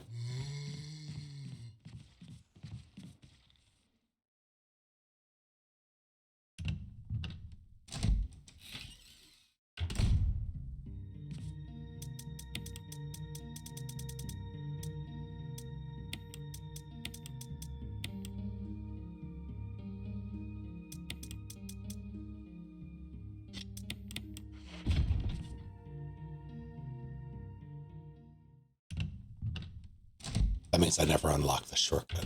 Oh.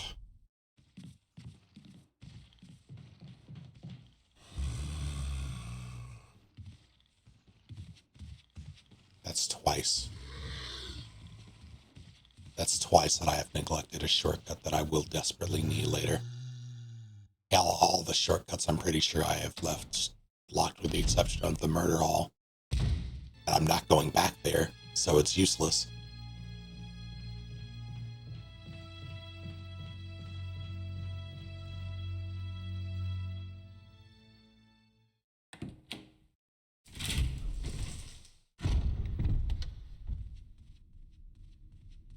Like, I didn't open that shortcut, which is fine because there's a dog out there. What if you need murder? I will have to make do. Country Chris's make do.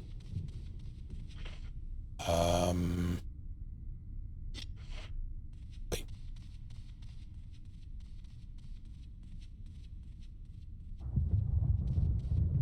No, I did unlock it, so what? It's the last armor key door.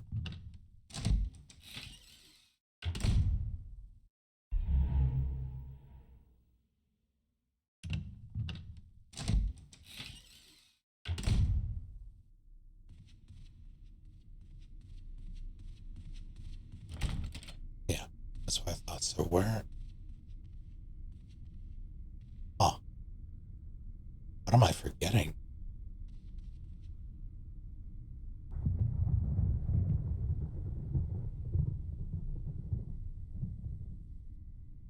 I have to go this way anyway.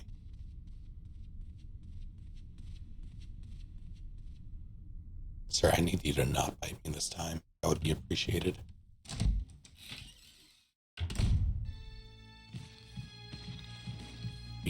Nope. All right.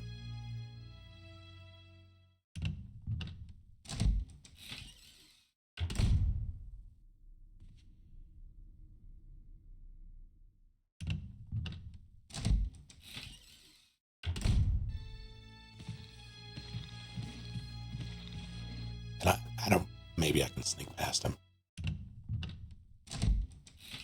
He's gonna make it real difficult, though.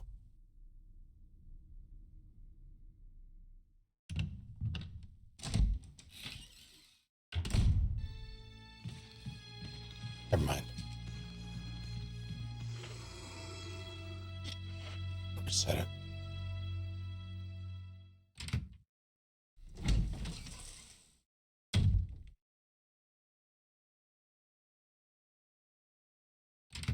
I can think of no reason reason this gunpowder treason should ever be forgotten.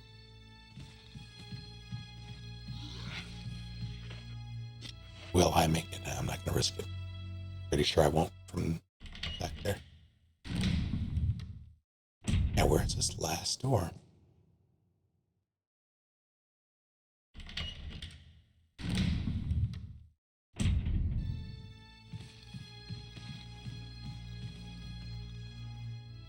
Take care, Spot. Okay, amongst I'm working on it.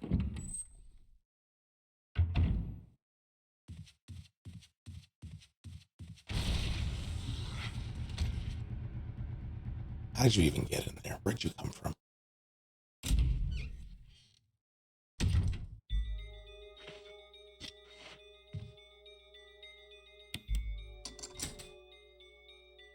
His parents.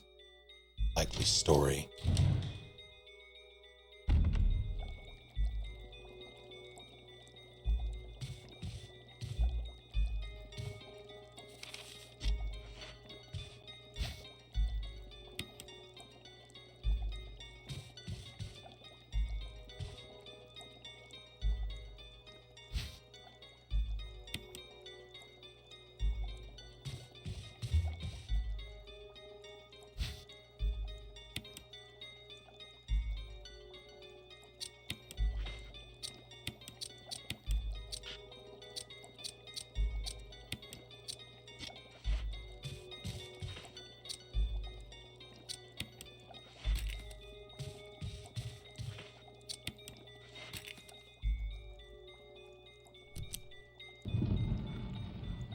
There's one to rest.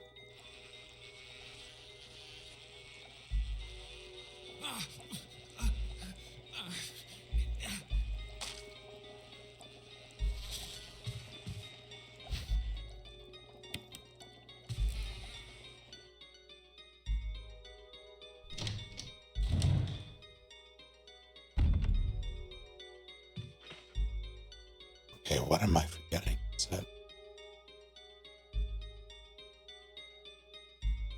that has to be helmet key. I'm pretty sure it is. That's mentioned basement.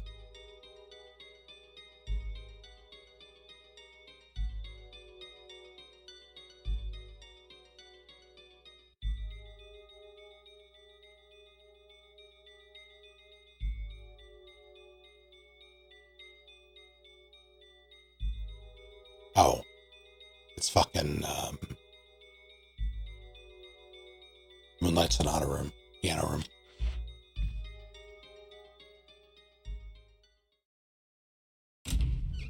I'm so used to that being sword.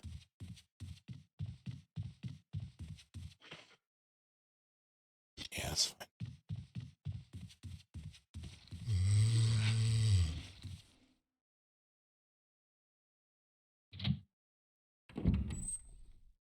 Kato.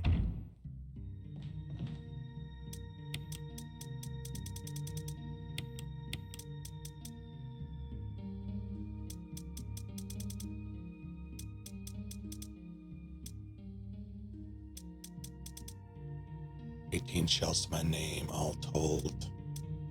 Once I collect the ones out there, I can go do the shortcut now. I might as well. It'll be one knob use though, which is fine, I guess.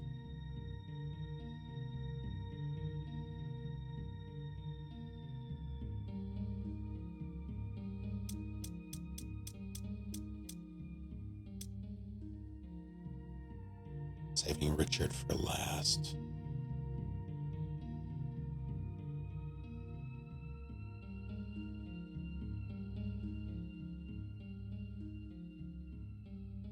Yeah, I'll do that now.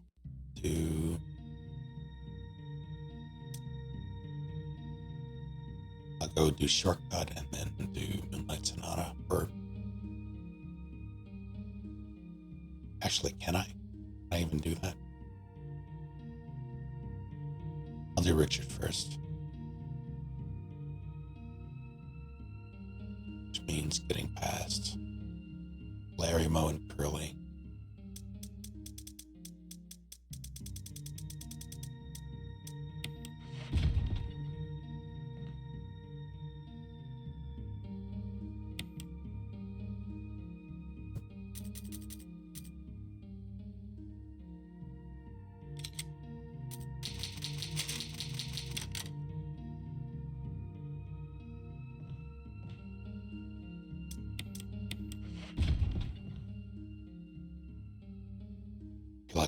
doing something.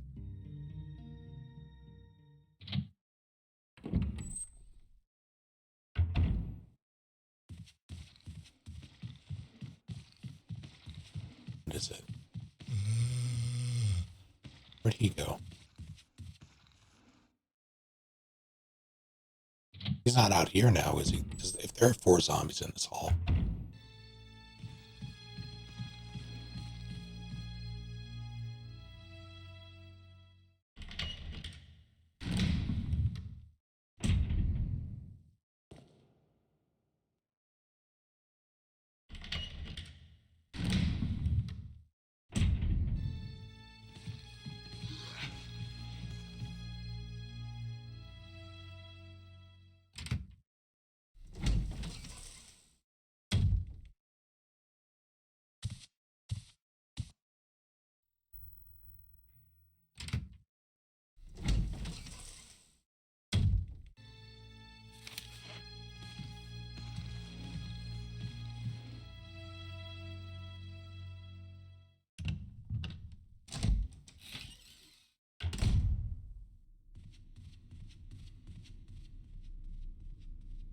Didn't do the shortcut. I go this way anyway for this, but still a little... You're a little too close to that door, friend.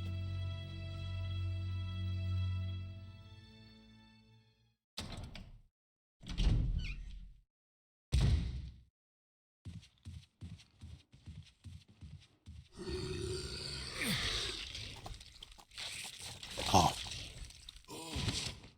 Sure.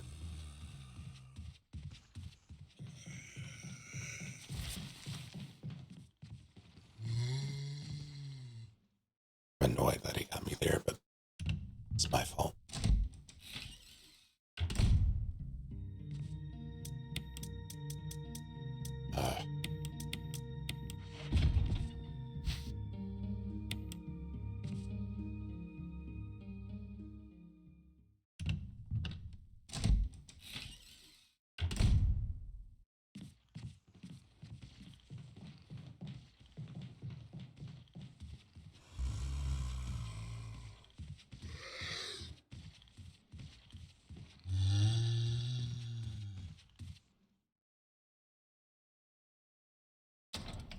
I could have poked my head out there and healed, but let's save it.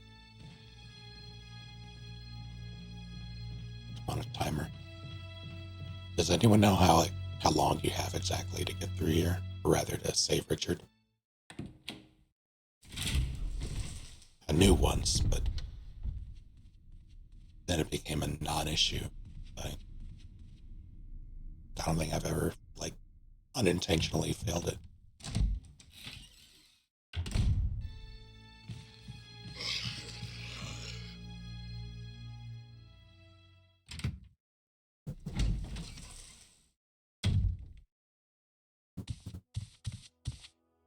Here's the serum. Thanks. Richard, I'll give you a shot now. Hold on.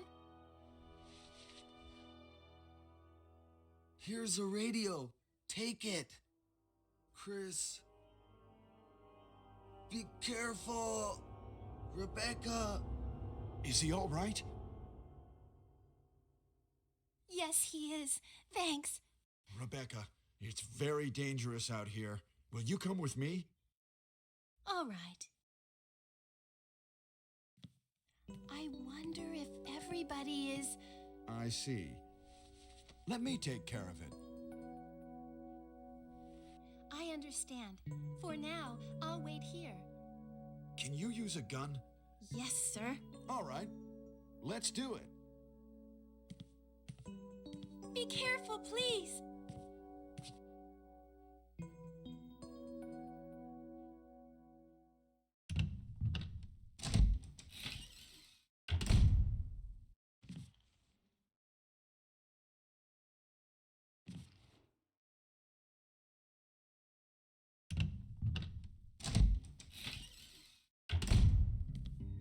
This room is fully equipped with medical supplies.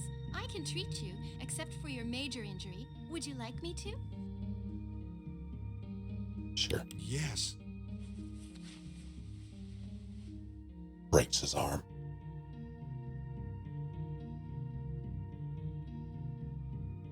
Thank you. Most of these medicines are from Umbrella. What's Umbrella? Don't you know? Well, it's a large-scale pharmaceutical company based in Raccoon City. Probably there is enough for 2 doses.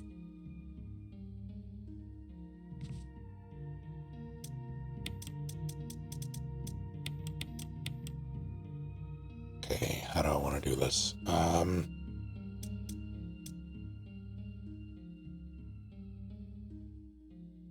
I guess I'll take the shortcut and pray I don't get got. Take a green just in case.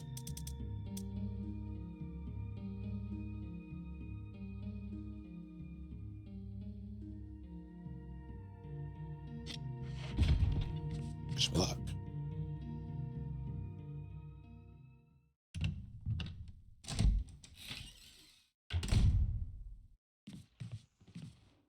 Subtitles are hard.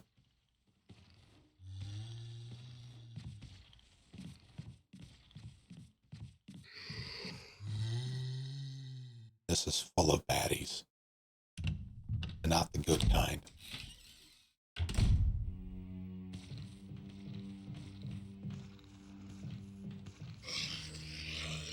I did unlock it. I'm a fool.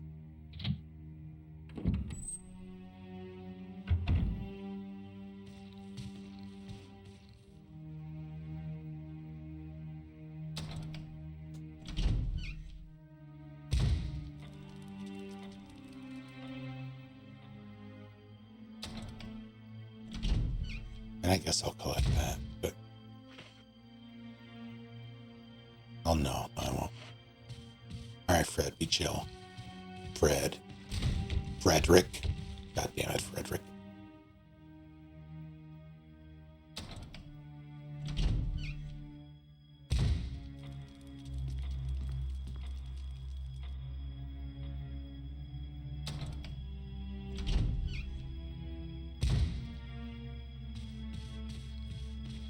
Lunge. Got it. Whatever.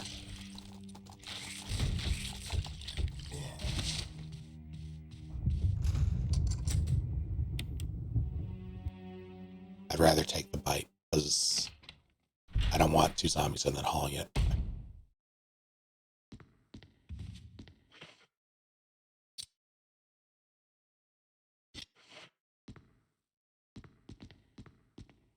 No, I didn't even need to do this yet because I don't have the other piece.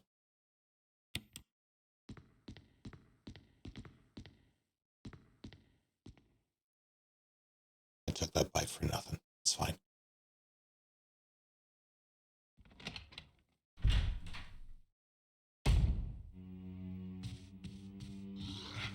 Fuck off, Fred. I didn't mean that. I'm sorry.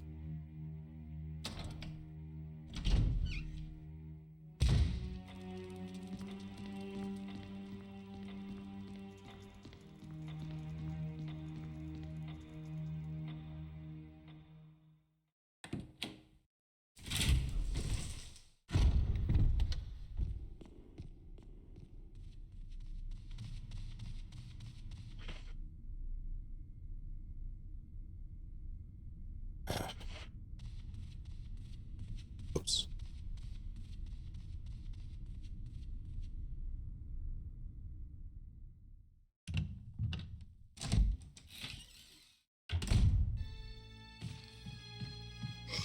He was facing the wrong way. That's interesting, actually.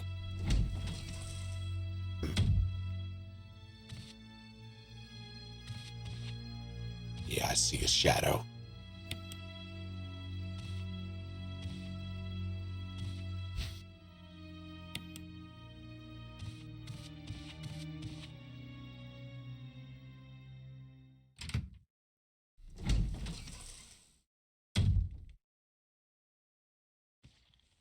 Hello.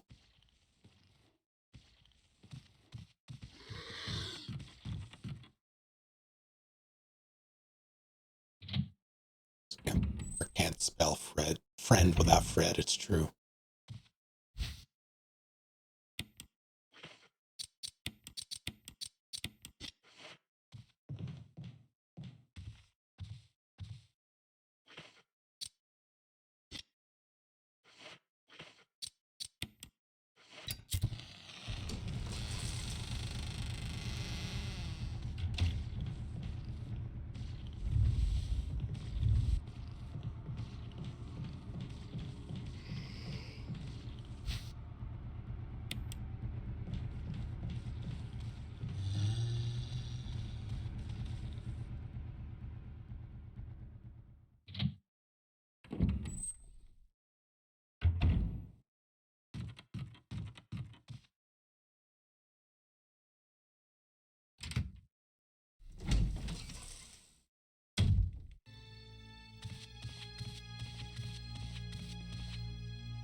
George Foreman died?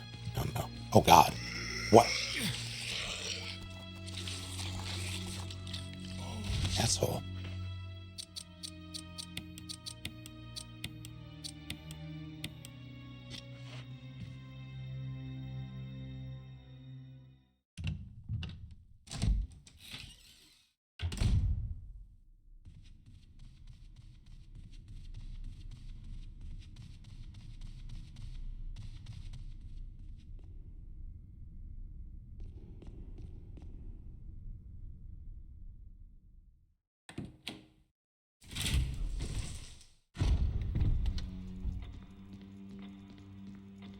That made my goldfish sugar cookies and frequently volunteers at the soup kitchen.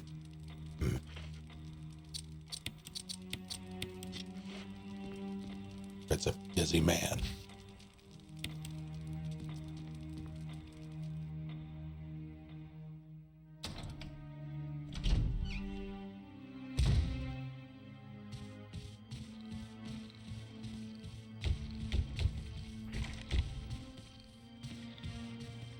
I hate it here.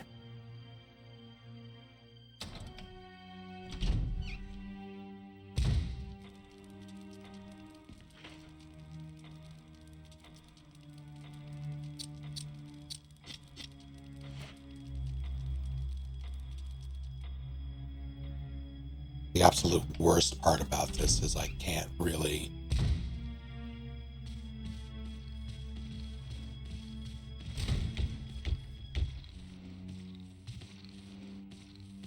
Thank you.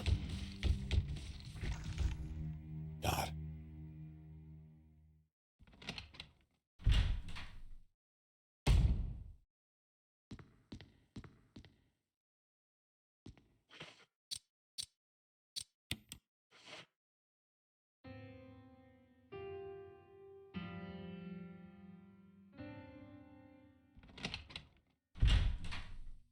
It's me, Chris. Is that you, Rebecca? Ah, it's the Moonlight Sonata. No, it didn't. That did not sound like Moonlight Can you Sonata. play?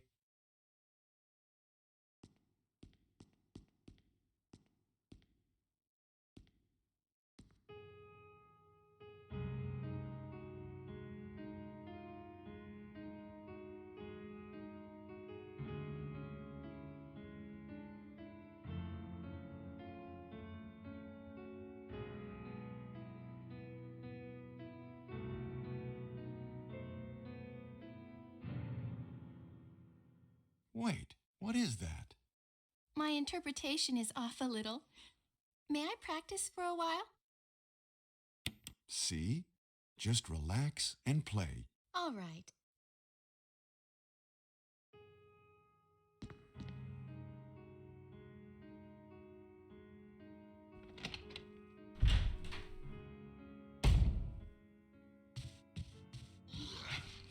Today, Fred.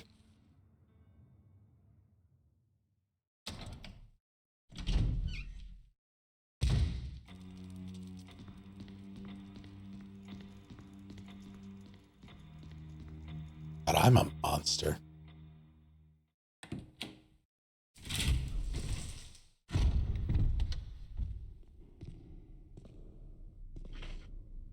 don't remember exactly how much of this I have to... Like, I don't know how long it takes. Gonna get Witcher 4? Probably. I still need to play Witcher 3, though.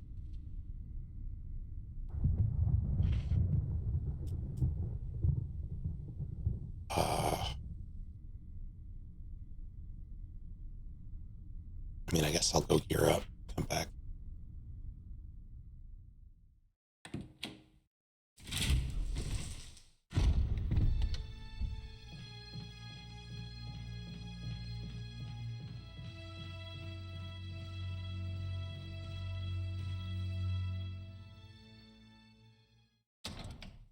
Alright, don't you bite me again.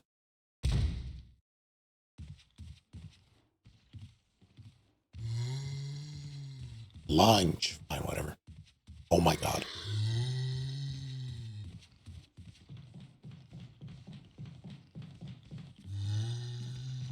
You're just right there. That's not good.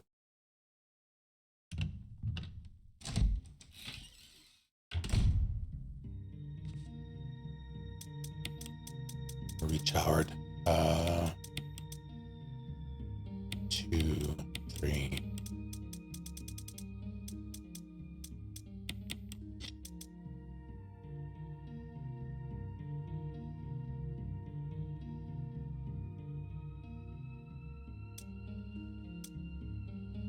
Still need...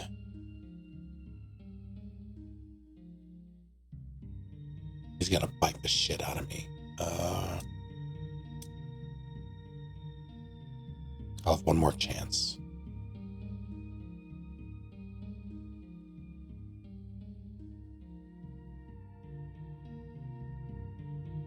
Did I ever go through the armor, or rather the stained glass shortcut? Did I rectify that problem? I don't think I did.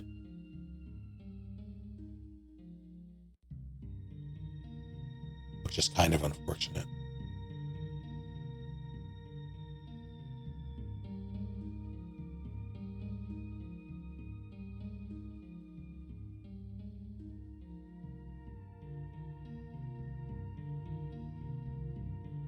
Gonna play Frogger for PS1 again?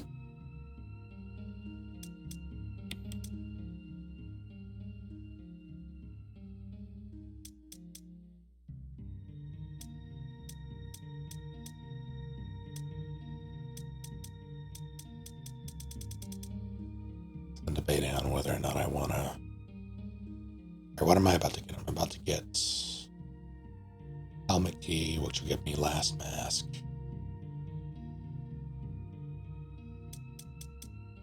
Which will then give me...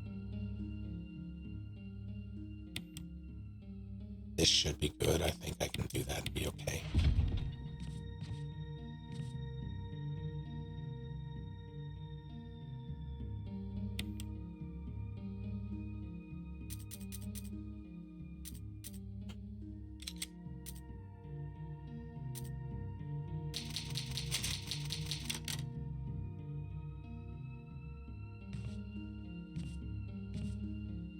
After I do this, I don't, I'm gonna treat myself. I'll have completed the challenge I set out. By that, I mean I'll use guns. I don't know. I might fuck around with this. I don't know if I've ever really used this in a run. I've fired it, but I don't think I've actually used it.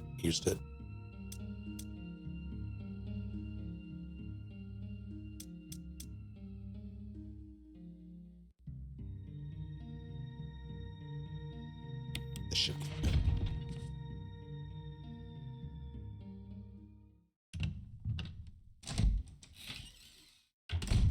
Just gotta not get caught, right? It's easy.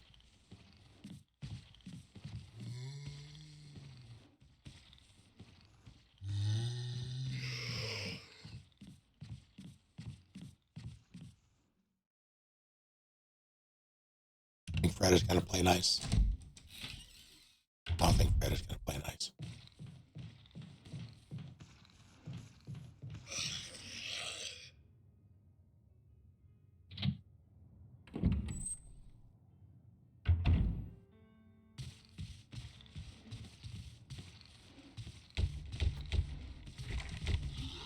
played nice.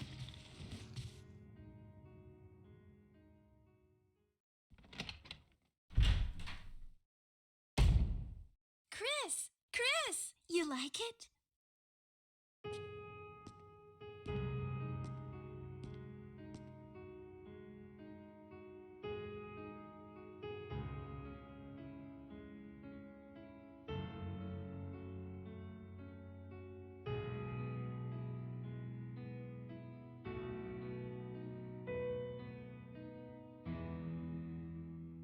Oh, that was great. What is that?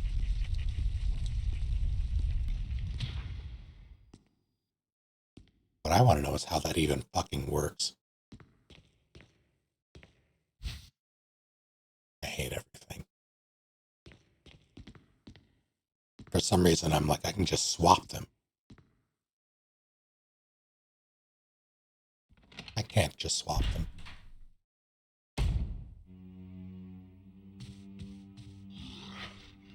I'm not gonna eat the thing. Fuck it. Meatball.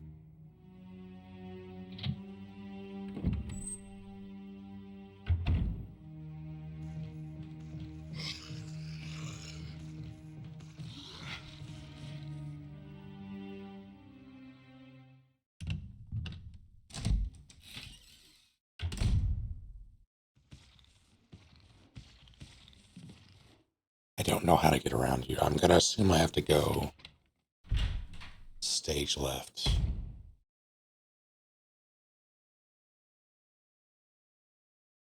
This angle is rough.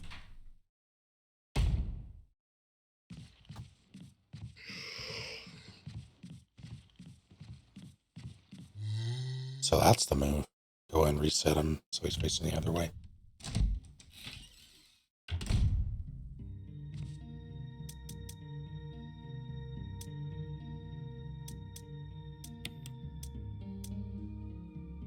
I try to set myself up for success.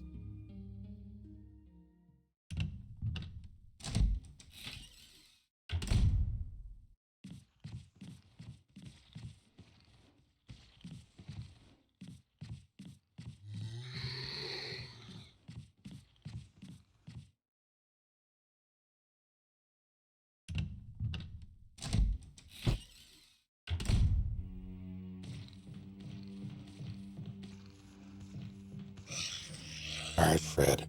You chill.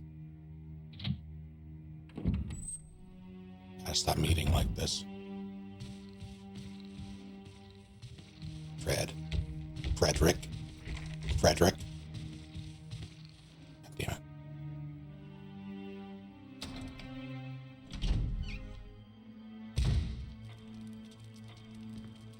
Betrayal.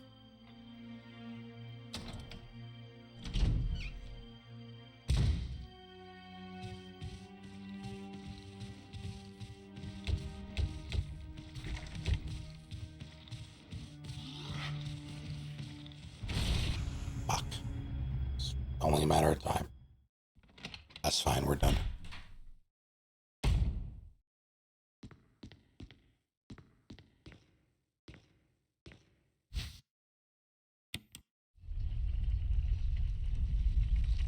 Already put the Halo announcers on the PA. You get to the end of the game. Barry walks Jill in front of Wesker. His gun at her back. Betrayal. Game is this? Resident Evil remake.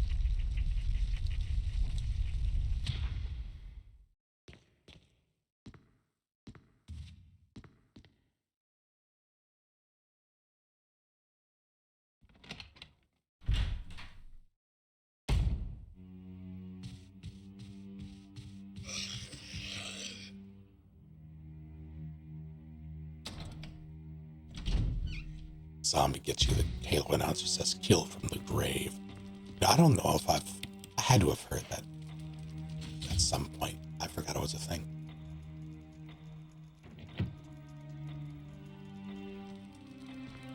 does large left come to mind when I see this?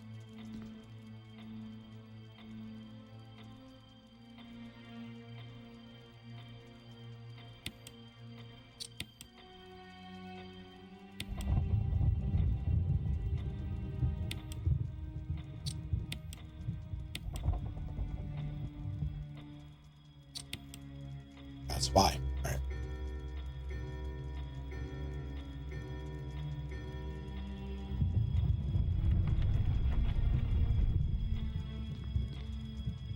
All right.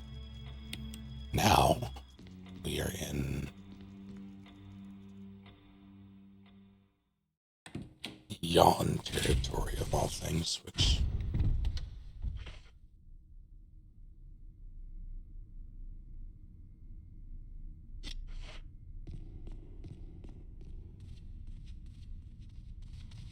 is gonna bite the shit out of me.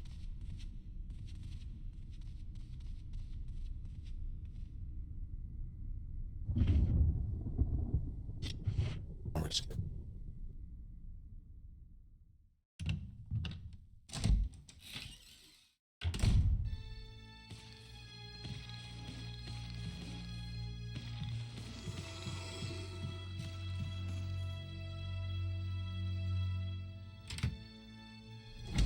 And now he's facing the other way for some reason.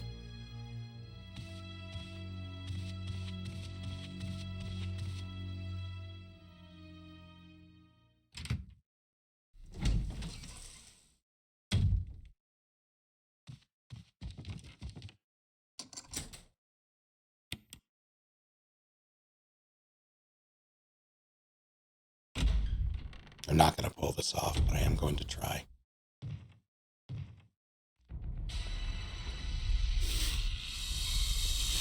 It's adorable.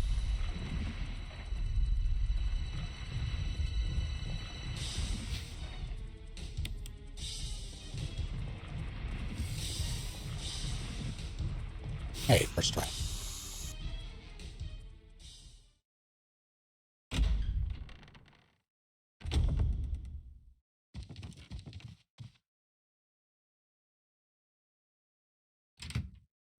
All right, moment of truth. Well, not there yet, but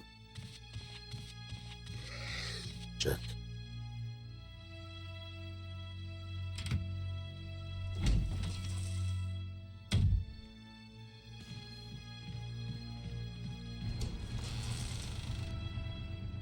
Sorry, who came out of that door?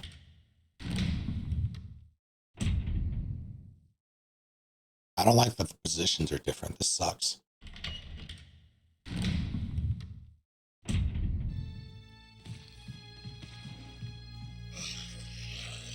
There are 4 zombies in that hall now.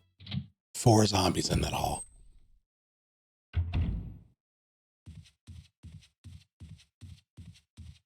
That's not okay.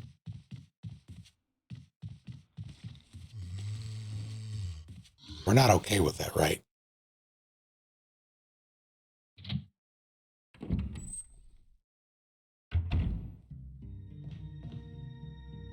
All right. Finally, I have all 4. I need. Okay, about it. Yeah, you would.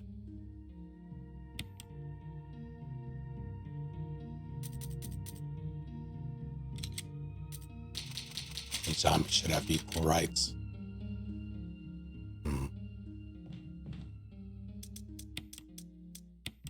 Zombie apologist.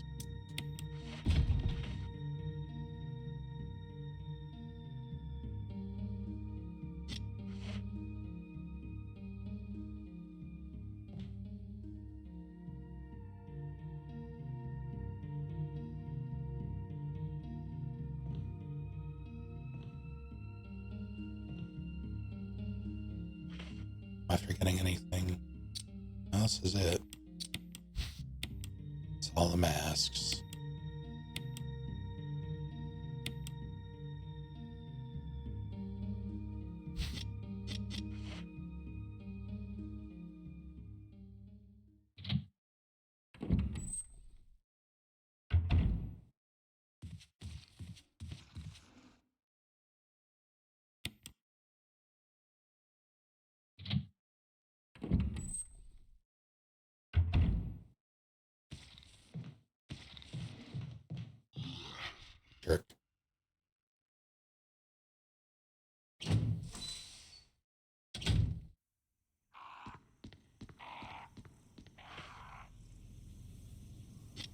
Get him on the way up, I guess. I shouldn't have brought the knife. I don't need it. What?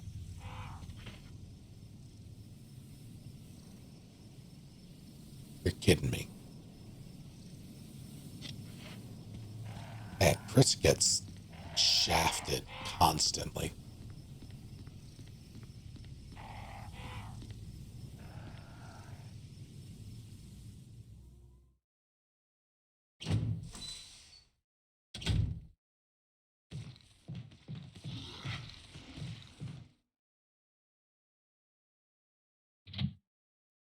That sucks.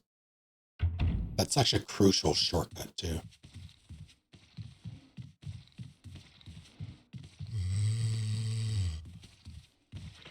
And now I have to go through the room with 4 zombies.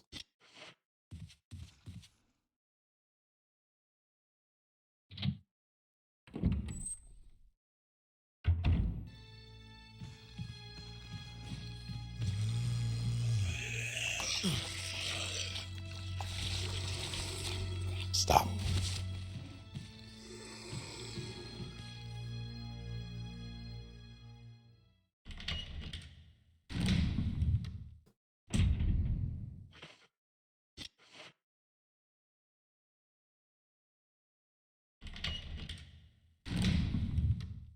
I'm gonna reload that.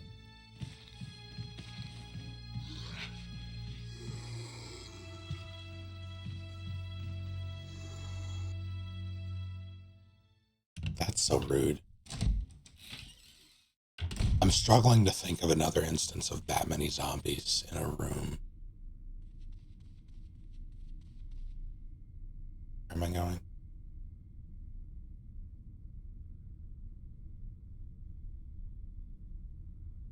Oh, that sucks. Wait, no, it doesn't. It's gonna suck when I have to leave, though.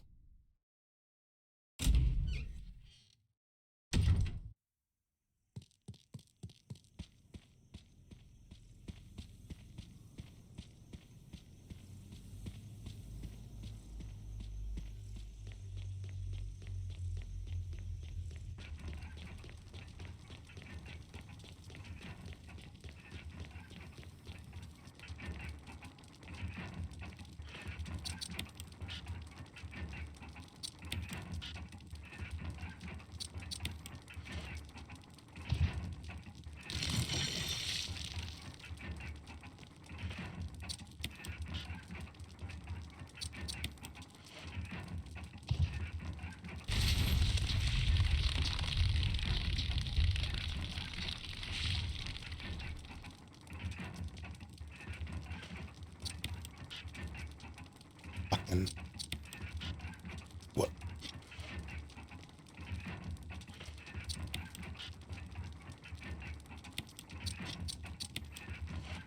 Fucking game.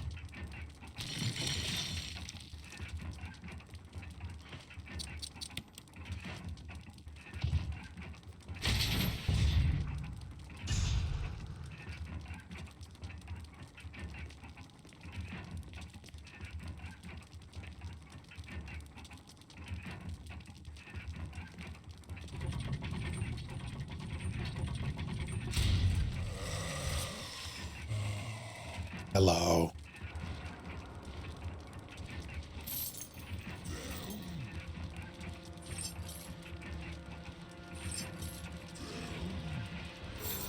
Oh, now you swing, asshole. Ow.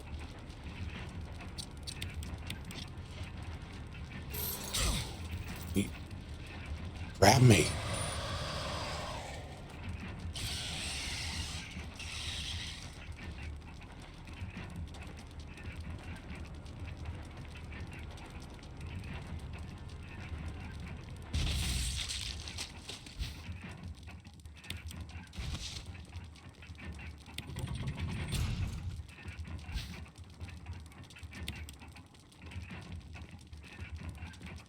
That's it. That's mentioned. Well, I'm not out yet, technically.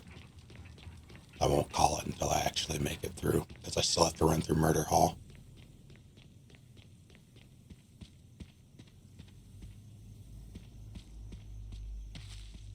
No, I don't have all. Both are murder alls. Being completely honest. Picking my poison at this point. I'll go with the devil I know, which is second floor. That might have as many zombies, come to think. I'm pretty sure that also has 4. That's kind of fucked up. Both of these are stacked with... Yeah, that's rude. I don't like that. Makes me uncomfortable. Are you...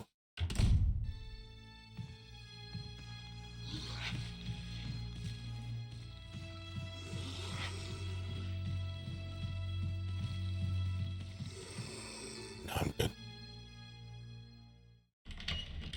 This will break the knobs, so I won't be able to...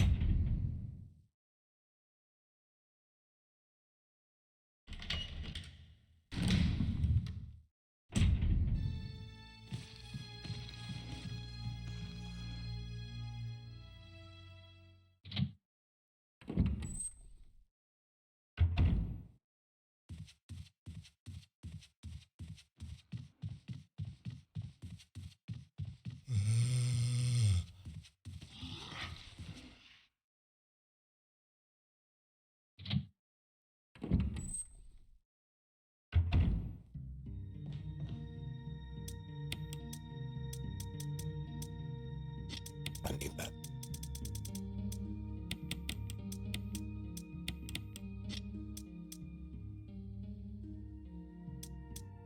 I don't think I'm missing any handgun round pickups. Meaning there are...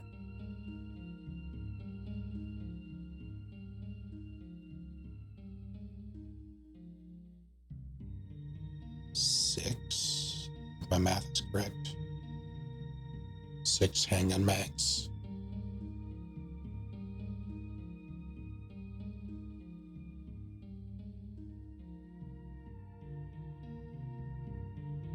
No, that's not correct. Let's see. 30, 60. Yeah, that's right.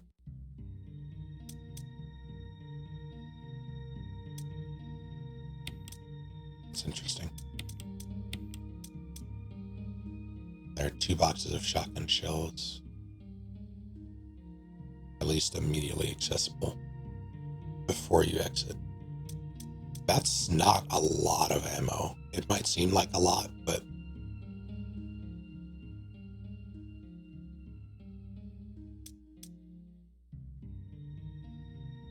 the rate in which you get these rounds versus how many zombies you encounter, if you wanted to kill or like if you thought to fight, yeah, that's kind of brutal. I am playing hard though, so there is that, but I didn't realize just how little ammo you get.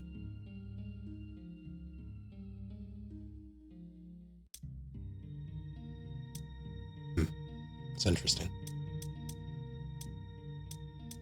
Do I want anything? This.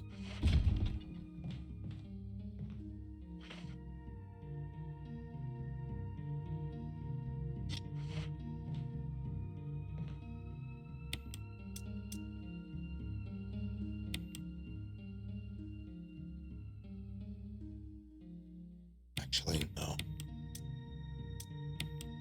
I'm not going to bring the knife because I'm not going to use it.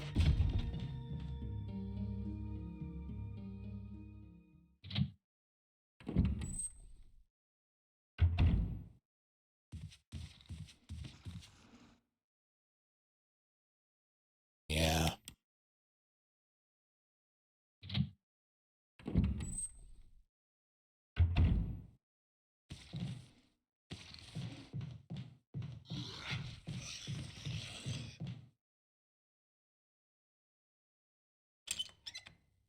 I should have brought the crest. I didn't think about it.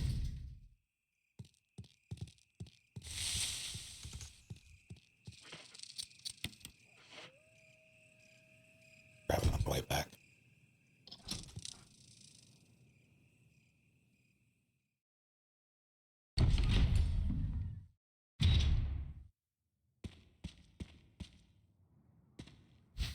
that's it. We have exited mansion without firing a single shot. There's the second grenade. Yeah, so I wouldn't have been able to. It's crazy. All right.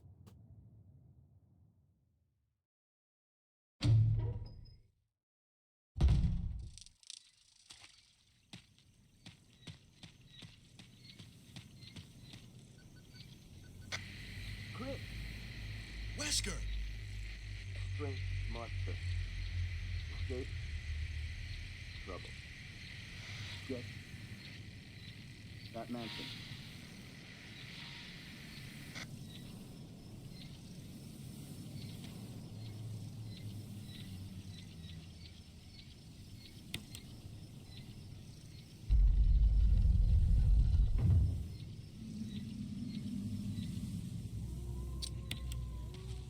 Hope that was right. I don't remember if it was north or west.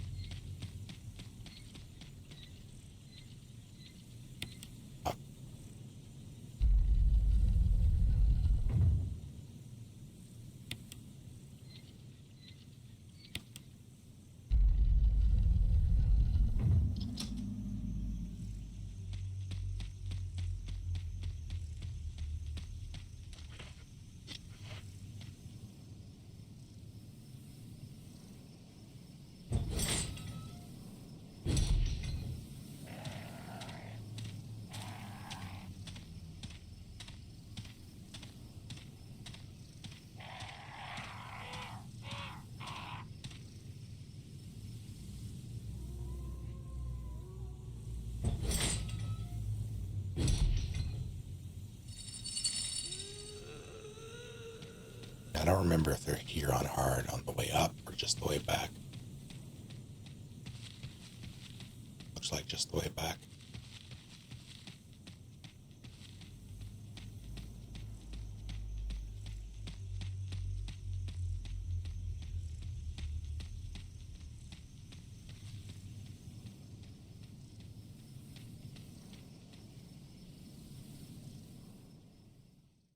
All right.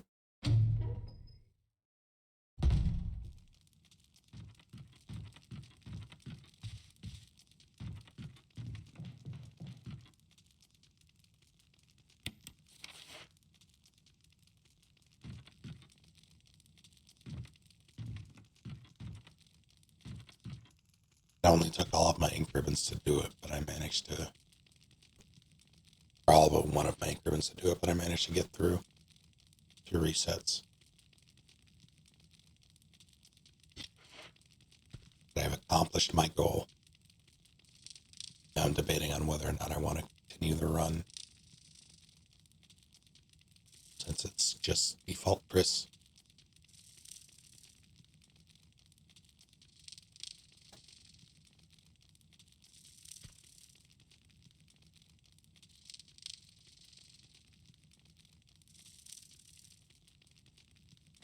And I'm glad I did this, though, because in hindsight, rather, I wanted to be sure before I made the, like, I wanted to feel comfortable with the stance myself before I put it in the video thing I'm working on. I don't know if I would say that it's like, it's especially on hard, it's more resource,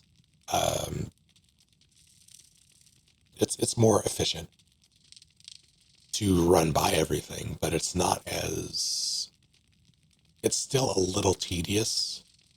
Like, there's still instances where I would simply rather kill a specific zombie and burn them so I don't have to deal with them anymore. But it's the act of having to, like, that's like 2 zombies, though. Every other zombie I would rather run past and save the ammo than have to deal with having to especially on Chris, having to ferry the flask for the kerosene, burn the body after spending the shells and probably not getting the decap. Because I would only do it with a shotgun. There's really no reason to pistol them down.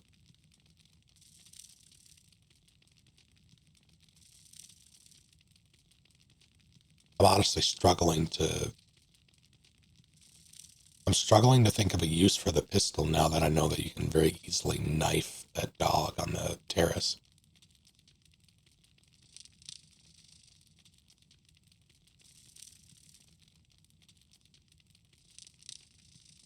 Like, dogs might be the one thing I would use the pistol for now. Because I don't really have a reason to kill zombies with the pistol. Unless I know I'm never going to go that way again.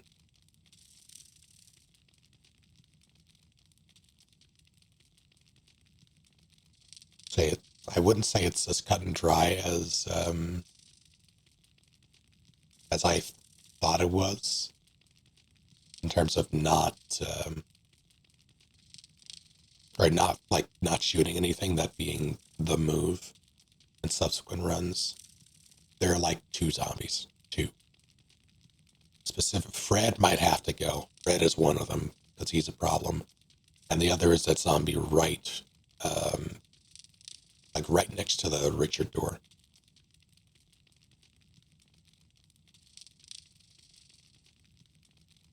Every other zombie, though kind of frustrating, like having 4 zombies in those rooms, kind of annoying. They're still in places where you can easily dodge them.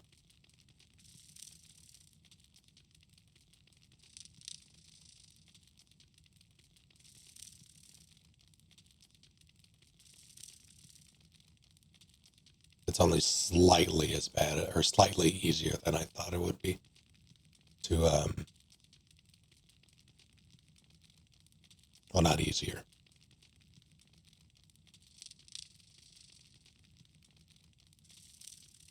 Slightly less bad than I thought it would be in terms of feeling like you have to run past everything. For those who have played this,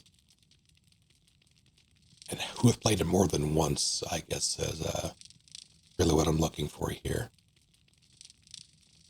How did you feel your second run through, or your third, or your fourth, if you can even recall?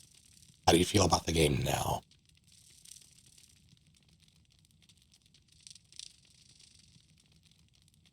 Apply that to any Resident Evil, if you can apply it to our remake. Any Resident Evil that you've played more than once. I'll also count Leon and Claire A and B scenarios.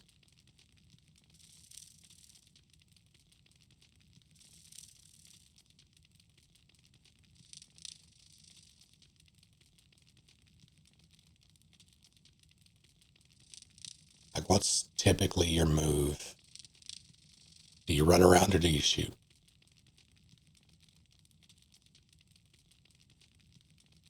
And what makes that, what factors play into that determination?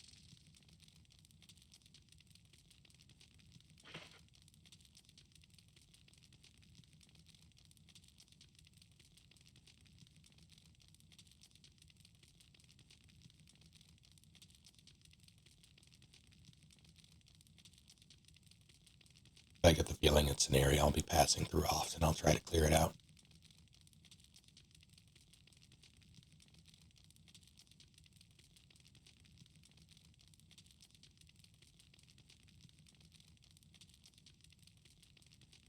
So before that, do you try to run past?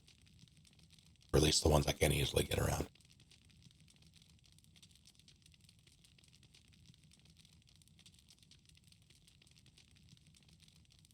What do you consider easily, like, what are the conditions? Like, what makes a zombie easy to get around?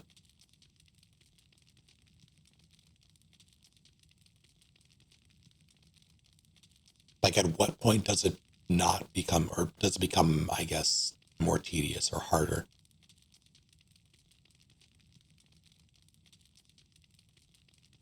Like, there are certain zombies in Resident Evil 2 that will never touch you because you never have to go that way. Then there are some that are pretty much guaranteed dodges, but you still kind of have to work for it. If I can pass through the room without getting got, I leave them. as in without having to make a dodge, or by just like going through normally?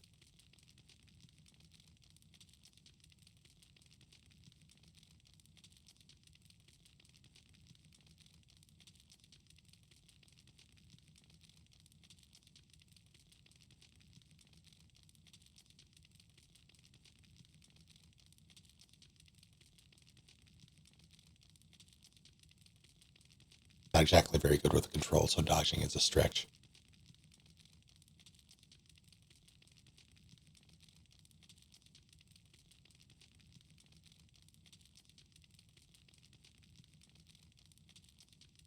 Yeah, the fun thing, I say that with half air quotes. If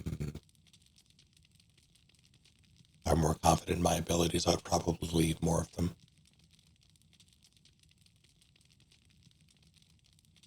My typical playstyle is, especially when I go through Resident Evil for the first time, I see how much I can get away with clearing enemies. To the point of where if I feel like resources are tight, I stop. Like I will manage a bit better. I'll make rooms comfortable to move through until I am no longer comfortable spending the ammo. And I do that to test the item distribution across the game.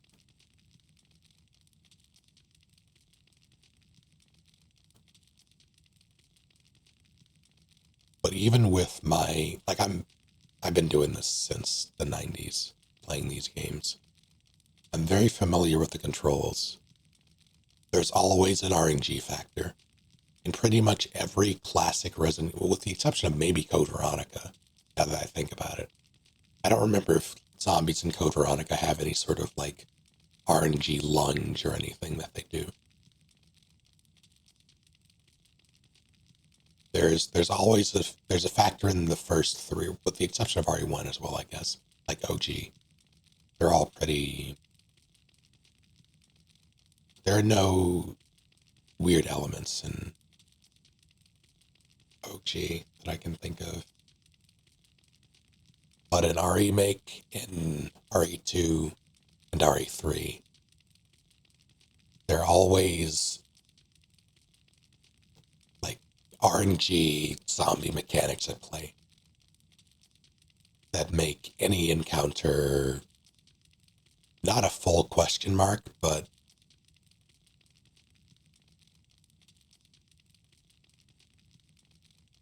there's room for error.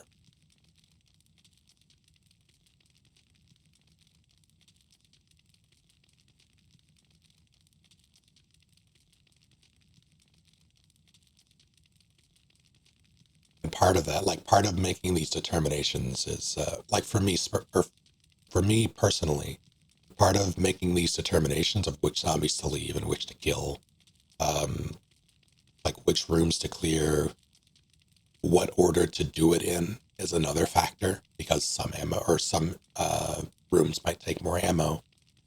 It might be safer to use a specific weapon over another, versus it might be more advantageous in later encounters to use a specific gun and take the risk of getting got. Like there's so many factors that go into making these determinations, including RNG, which is nice, but after a point,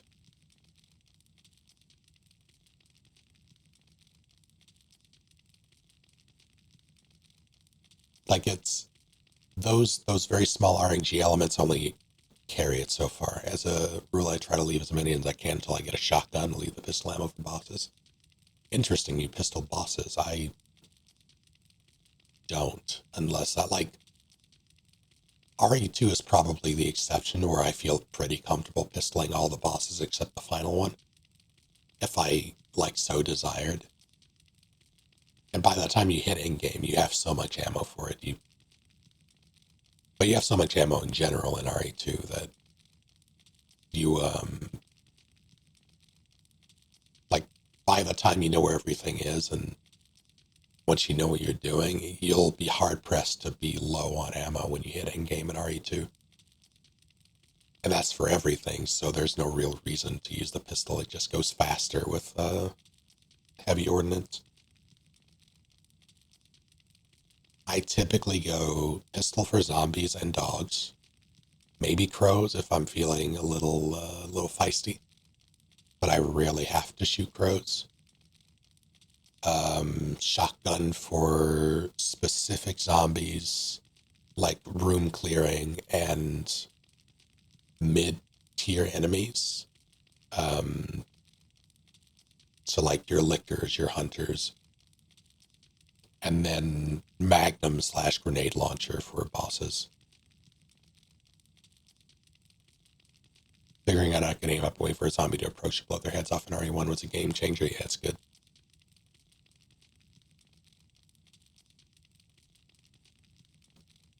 It's frustrating, though, in this game, and this is why they did it. Like, we're circling back around to the Crimson Head thing. I'm sorry, a lot of this is me brainstorming out loud, by the way, and opening a dialogue for, like, I assume people like talking and theorizing about this stuff. Considering you're watching an RE stream. But, it circles back around to Crimson Heads. There's a chance it works in RE Make. It is not a guarantee that you will take their head. I'm pretty sure the chance goes up with the assault shotgun, but it's still not 100%. I forget how they factor it in. There's a formula. I saw it detailed. I can't remember. Off the top of my head how it's or like how they formulate it. But it's not a guarantee. And that means that every time you do it, there is a risk of, like, you'll down a zombie, but you'll have to waste more ammo later if you want to come back through this area, because Crimson Heads are a thing. So there's no surefire way. I think Magnum might. I think Magnum is a guaranteed head pop. I forget. I don't know if I've ever actually Magnumed a zombie in RE Make, now that I think about it. So it's entirely possible that it doesn't pop heads. I don't know. Because why would I ever Magnum a zombie? But,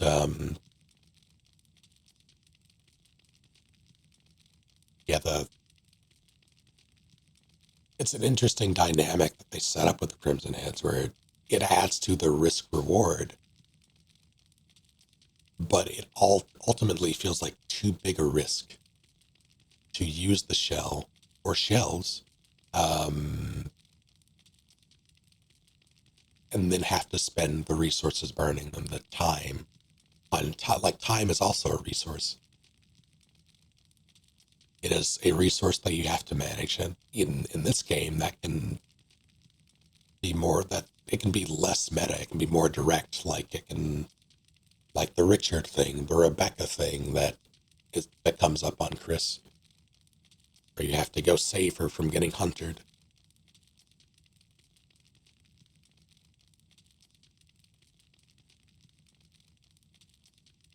Crimson Heads add risk reward.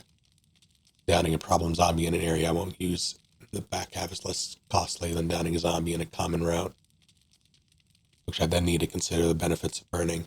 My thing is, though, like, it adds to it, granted, but like it adds a factor that to me becomes a given.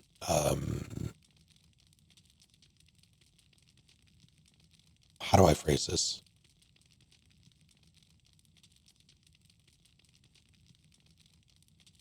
It's a random layer that becomes less random as you gain experience.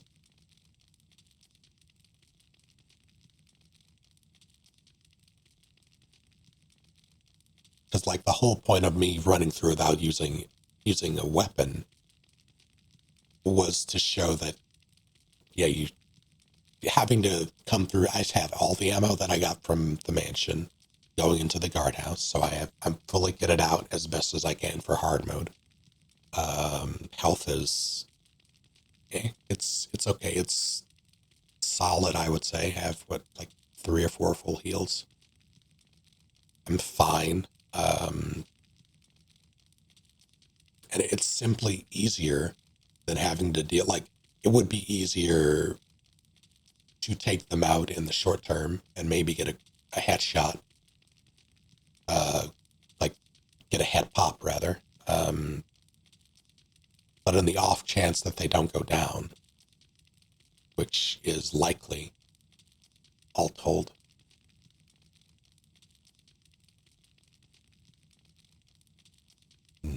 it it becomes less of a risk reward and more of a,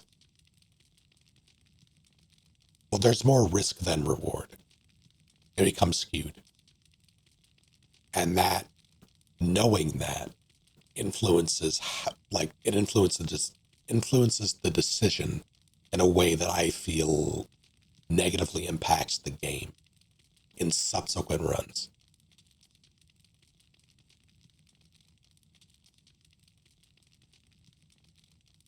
It's a balance more towards risk. Exactly, yes.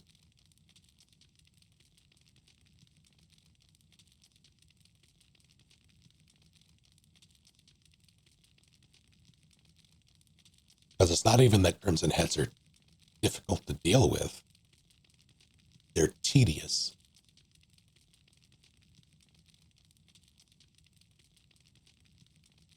Because of course you're going to want to burn them, so you don't have to deal with them later, expend the thing, so you're just running back and forth. It's an infinitely worse on Chris, who had the inventory is a thing. You're never carrying it with you because you don't have the slots.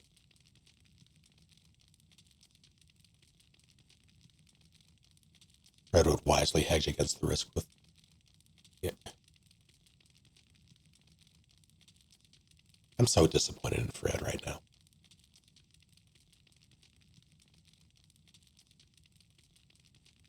He never does what I want him to.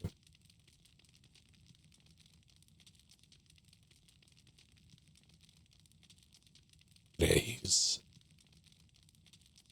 his own man. He is his own worst enemy.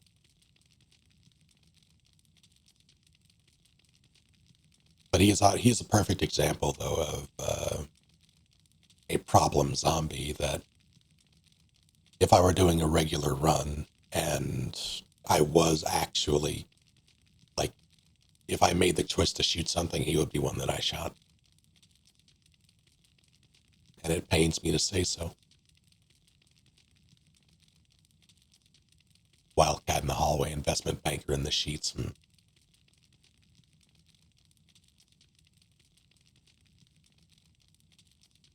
But RE1 has the Crimson Head element on top of the box pop. I see how with experience it become a less appealing concept. First playthrough, I don't know what areas things will pop into later. So I'm dealing with hallway zombies as I find them in case they trip me up, but I'm dealing with a bigger problem.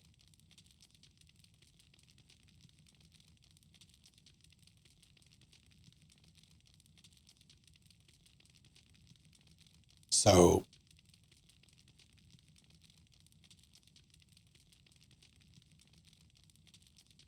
that's an interesting idea for later, like for RE2 remake, for instance, or RE3 remake, where you can have multiple enemy types in the same room. I don't think that happens in any Resident Evil, like any classic Resident Evil, that isn't a remake. In RE1, it doesn't happen. You don't fight multiple enemy types in a room, I'm pretty sure. Like, it's always the same type.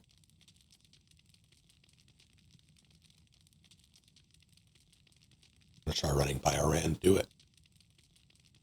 They package everything together. Don't even have to go looking for it. Just go to the website.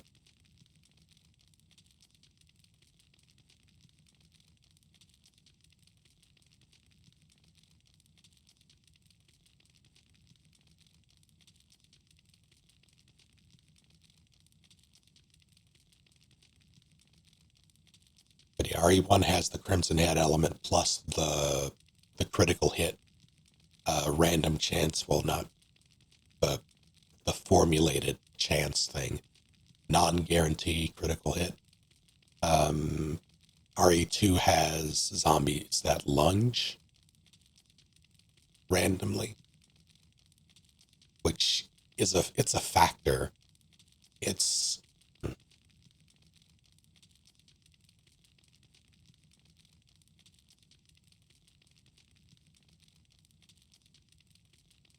oh yeah, I think you can have. I'm pretty sure you can't have hunters and crimson heads in the same. Yeah, that's fair. I always forget because I never have crimson heads on the. They're never in play for me. The only crimson head that is ever active outside of Elder for me is the one in Murder Hall that gets up on his own.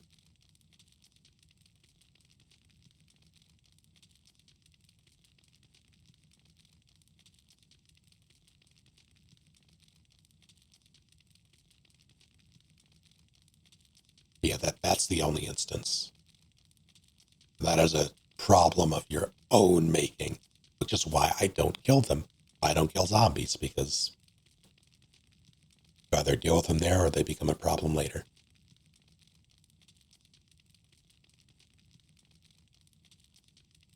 That's kind of my point.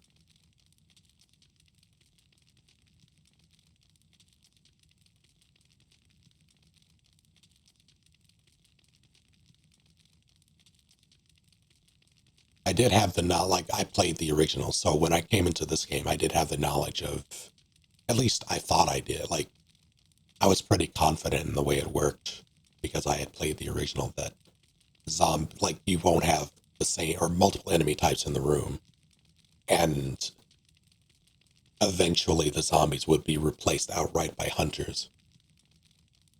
In most cases, when you go back to the mansion. Like, spawns are refreshed. Or revamped.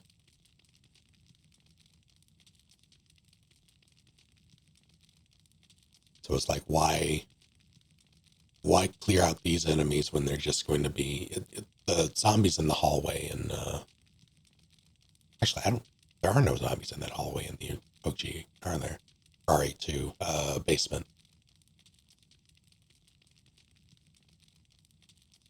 There are lickers that spawn in that hall, but not zombies. There are also, there's a licker that spawns second floor balcony after you do basement.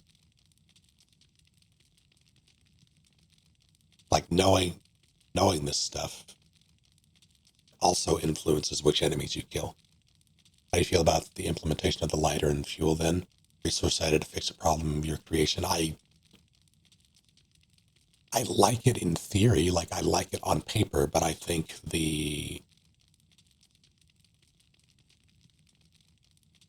it feeds into the whole tedium of it all. Like, it's something that you have to manage in the off chance that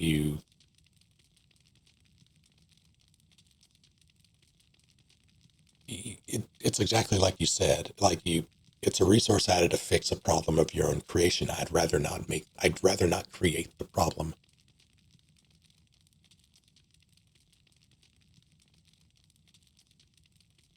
But again, this is only applicable in multiple playthroughs. Like, first time through, it's great because it's like they're horrifying creatures.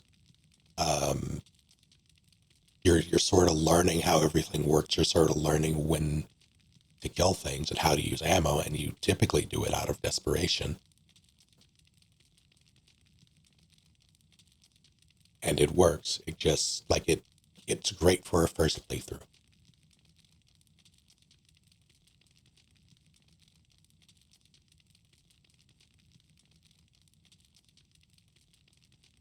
And that's where it ends for me.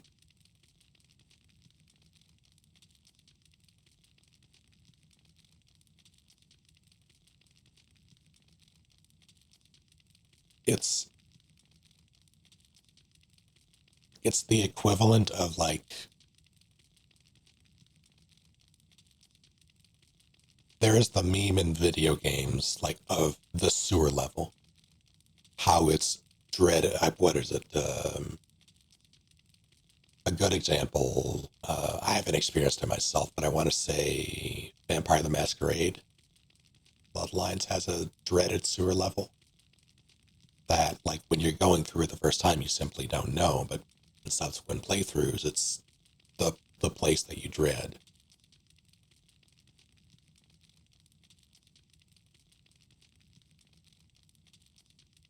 So as the game might have benefited from a few zombie corpses that could randomly turn Crimson Head to burn ahead of time.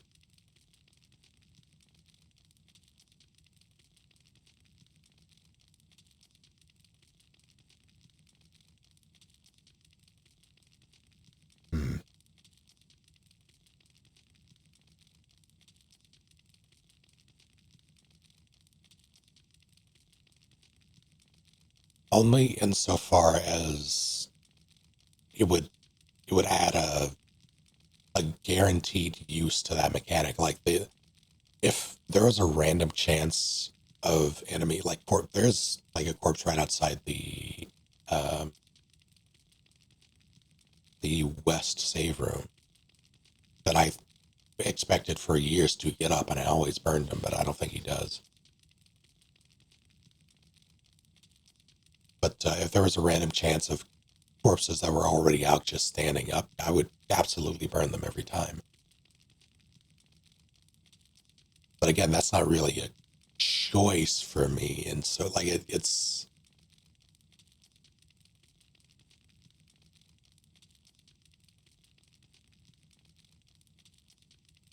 I think it would be better in that it made me engage with the mechanic, but it wouldn't be better in the sense, like, it would make me feel better.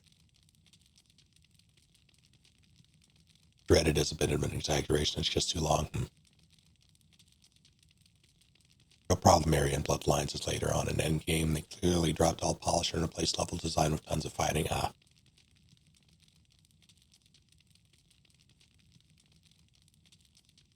Here, my point with that was, circling back around to it, was there are certain areas in games that people tend to dread, and, like, on subsequent runs, they groan at the prospect of having to go through them again. Crimson Heads like that, or Crimson Heads are like that in, like, mechanic form for me. And if I cannot engage with a mechanic like that, I say I never will. The idea of the unknown, and I don't want to take that risk, is a big draw for me. Gameplay loop.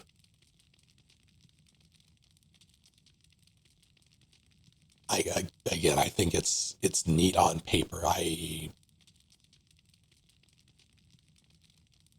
like that. That's the whole crux of these games: the risk reward, fight or flight. Like, that is the foundation upon which they are built, and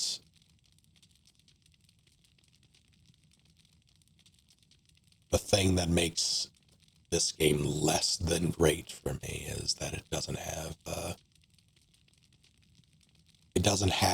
as many elements as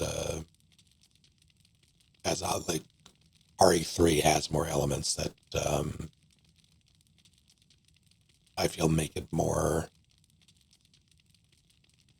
rewarding in a risk versus reward sense. RE1 and RE2, both remake and otherwise, are fairly by the numbers once you play through them again. There's some odd people kind of solid just sort of skip the tedium of the sewer part. Yeah. When I went through or tried to go through Bloodlines, it crashed a bunch on me and I never went back to it. But when I tried to do that, everyone who wanted me to play it basically yelled at me to install the sewer skip mod. I didn't, because I wanted to experience it, but I never got that far because I couldn't.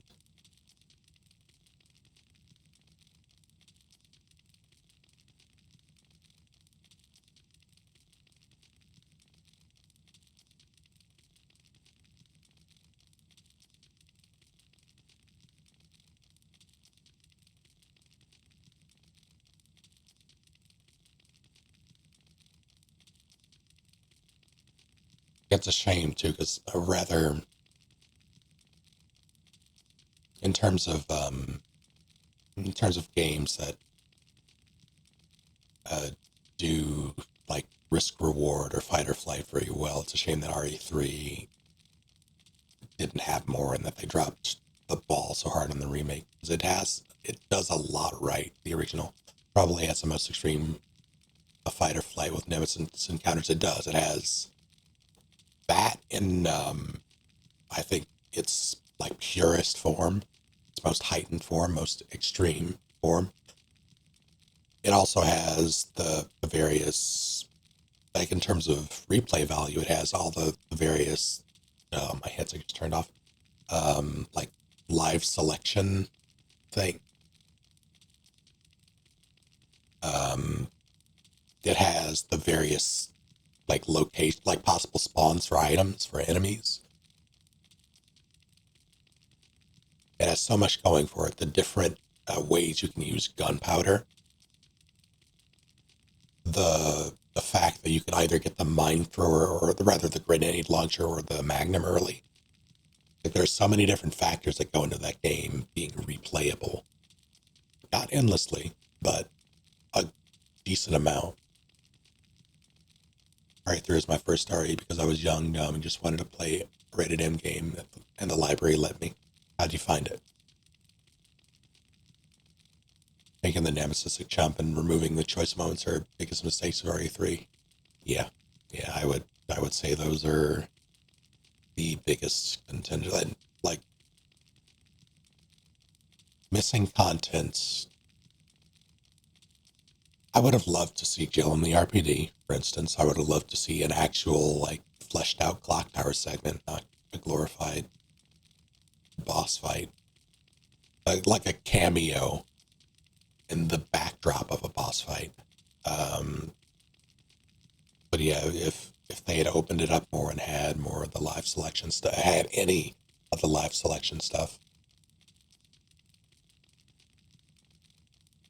they made it replayable in the cheap way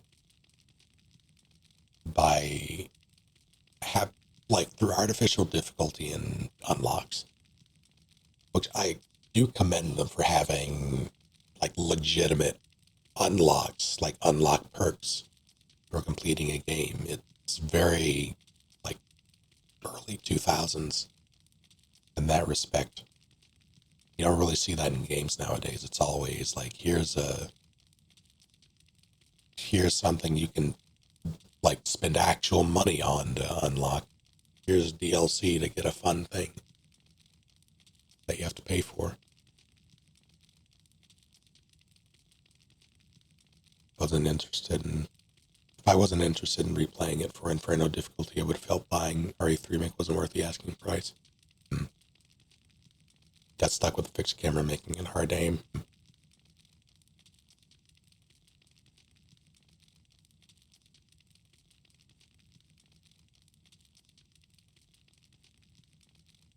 See, I would have been satisfied with a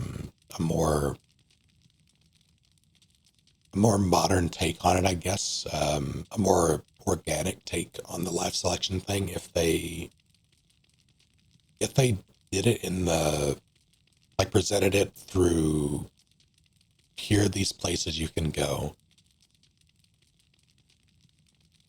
We won't tell you what it affects. Like, almost what I wanted from the game is kind of what I want from RE9, and that it's like pseudo open world.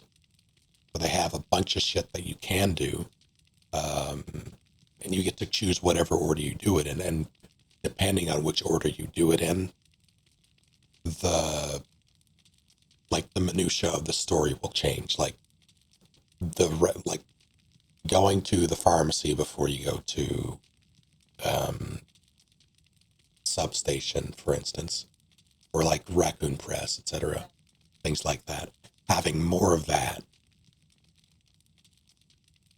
and even on like more minor scale, or a more minor scale.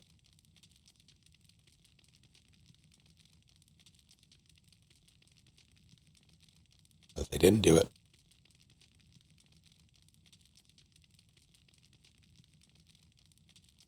of sucks. The only thing that makes the game replayable is getting all the unlocks and doing the higher difficulties with those unlocks. And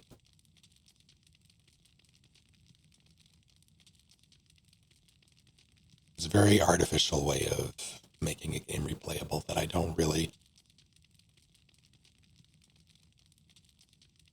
think that works for survival horror games. Taking out Jill, saying it's useless, and hurling herself through a plate of glass on the train was unfortunate. I agree. Also, slapping Carlos.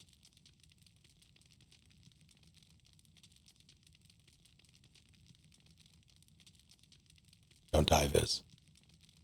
So, for example, in RE, you could tackle the 4 areas in any order, and the game would react to it. I would love that, yeah. God, that would have been neat.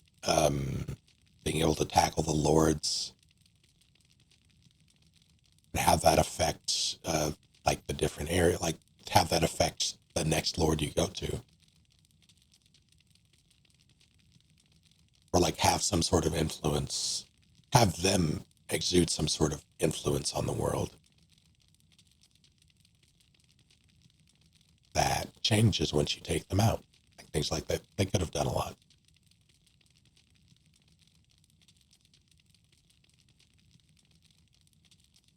Although RE8, basically 4 through 8, with the exception of 7, I don't really count as survival horror, and it's not really, like, they're action games. They are action games with horror elements. RE4 is probably the closest to horror that we get.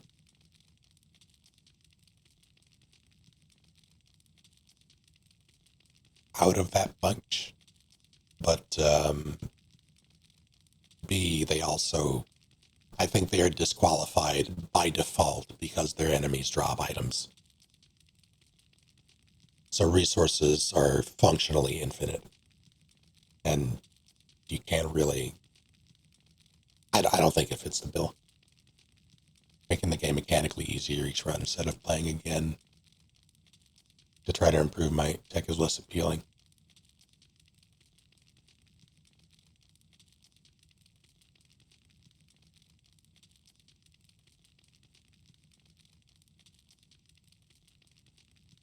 What was that in reference to? I think I lost the context.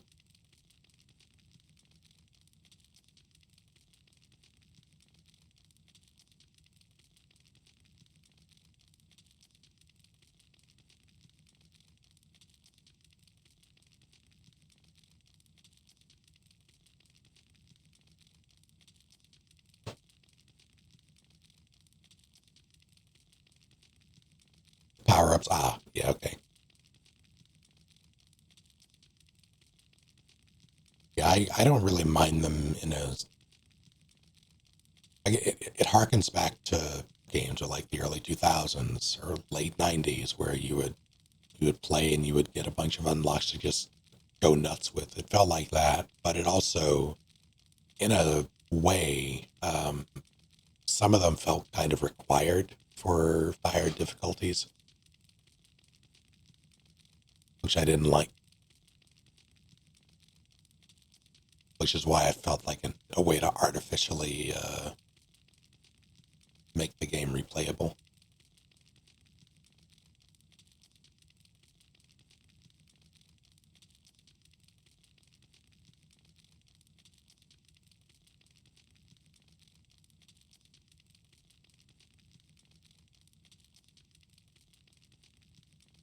That was disappointing. And that is, ironically, the only Resident Evil remake that I have 100%ed.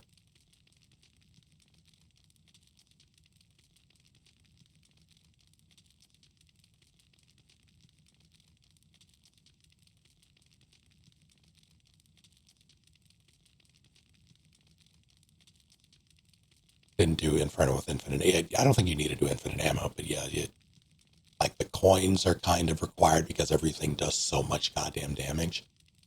I think I just used the coins and maybe the Stars book, the manual.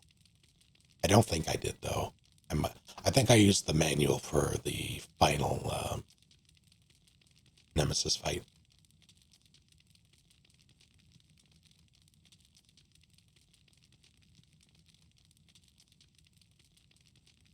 And then as a palette cleanser, I ran through with the rocket launcher, and it was pretty funny.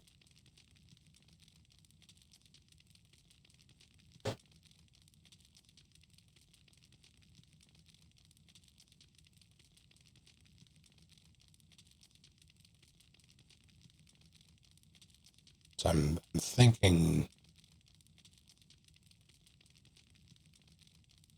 as we've been talking RE3, I've been thinking about CVX, trying to remember if there's any like random element in CVX that made things weird. I'm pretty sure there isn't. Like the closest thing you get is the sweeper cameras late game, or like hunter / sweeper cameras.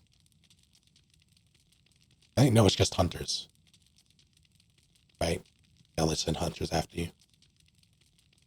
Back to the action thing. RE as a series will always have to deal with the fact that half the mainline games are seminal survival horror experiences, but RE4 was so important to the history of gaming, it changed the trajectory of the series to follow some ultimately detrimental impulses towards action and bombast. Yeah, it's... So I have... Let me bring it up.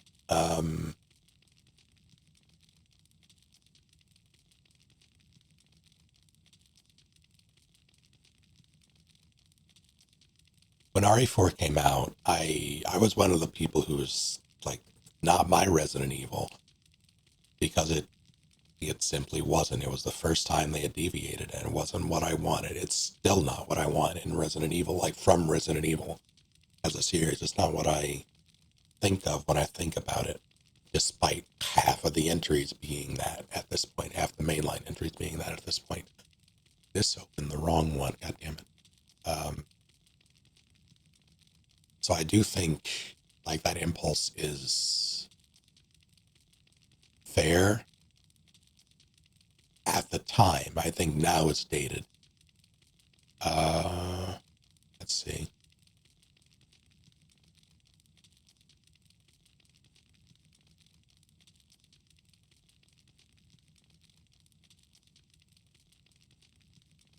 Yeah, the paragraph from the thing I'm working on,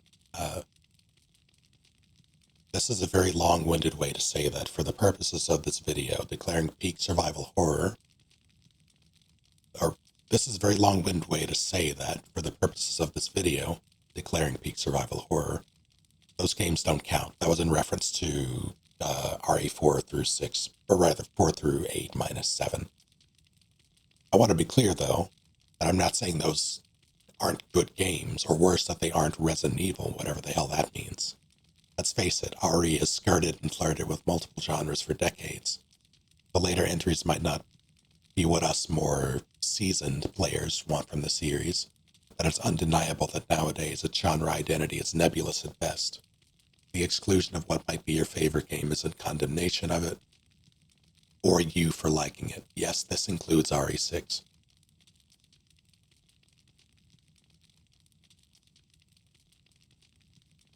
Like, it hasn't really been survival horror in the traditional sense in a very long time. Really like the Matrix. Actually, that's my favorite part. What do you say about Dead Space being semi-homage to RE4? Yeah, I think that's fair.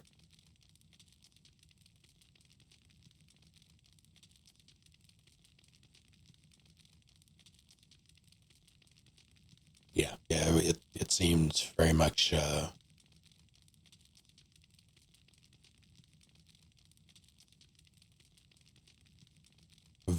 like a response.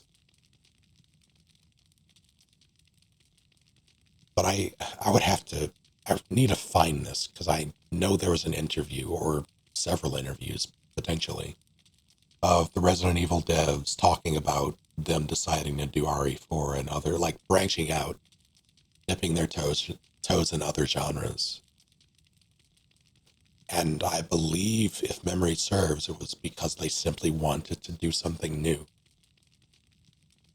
Like, of course, when you're stomach just made the worst sound. When you're a video game company and you're one as large and prolific as Capcom, you have you don't necessarily have to do what sells. Like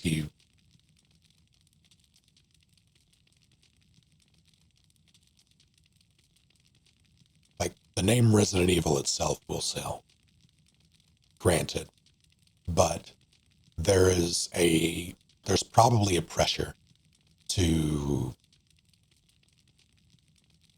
follow the money, like to make what seems to work, or like hit the widest audience. That's probably the goal for a lot of game companies.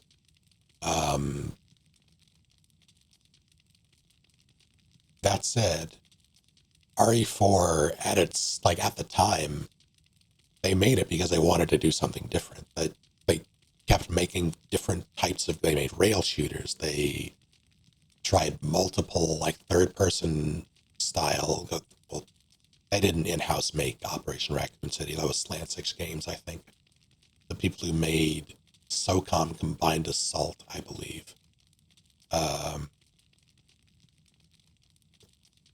They did Umbrella Corps, though. They've tried Resistance, REverse. They've tried so much because they don't want to make the same thing over and over again. And I think that's fair.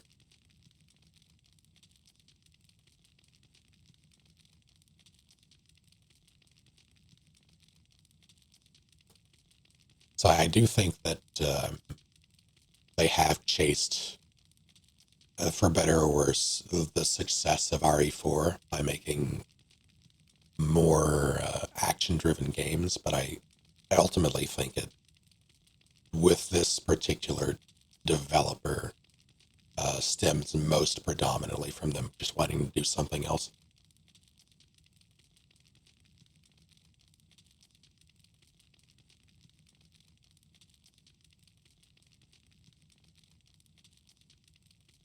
I would consider Code Veronica a mainline entry.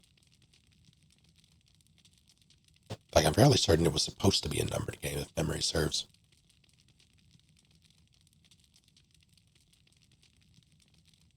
Like, I believe it was supposed to be RE4.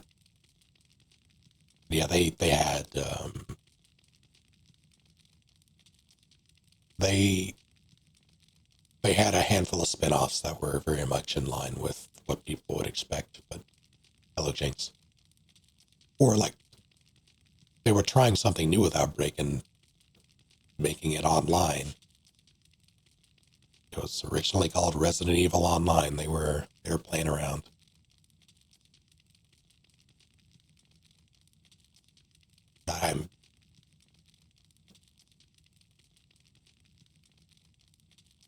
Like, Outbreak is the evolution of that. Oh god. Thank you for 3 whole ass years. Time does indeed fly. Welcome back.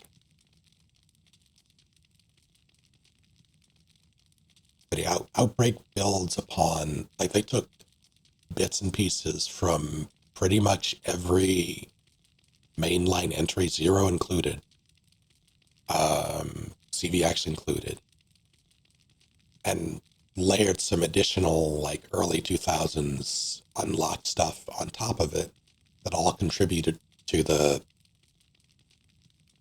fight or flight, like, to the risk reward in ways that we haven't really seen since in any game that I can think of.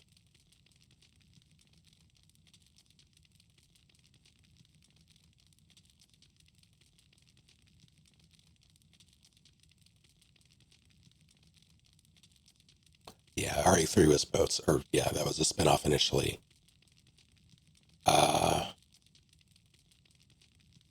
It might have been CV that was supposed to be 3. But yeah, I know it was supposed to be a mainline entry.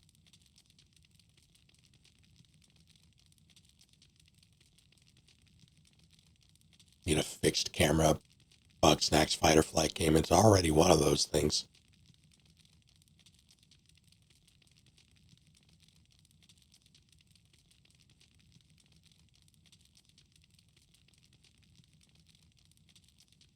It's kind of nuts when you, or at least I think so.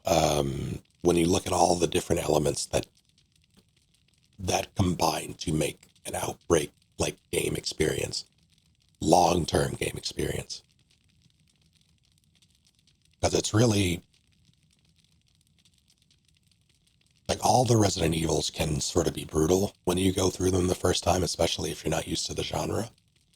Outbreak is brutal even for those who are, if you're playing through for the first time, because of how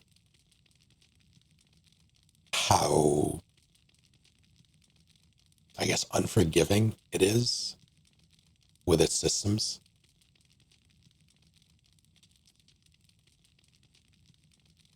Kamiya considers Go Veronica to be, I think so, yeah. I'm pretty sure that's what I'm thinking of.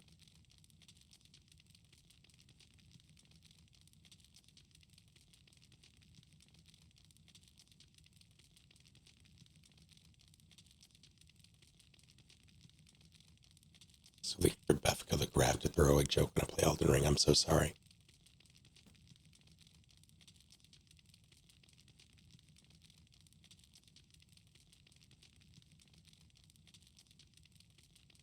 The Outbreak has it all, and it has scenarios that are more or less built like bite-sized mainline entries, with a couple of exceptions. Like Outbreak, the scenario is kind of a whirlwind, but it's not structured like anything else in the series that I can think of.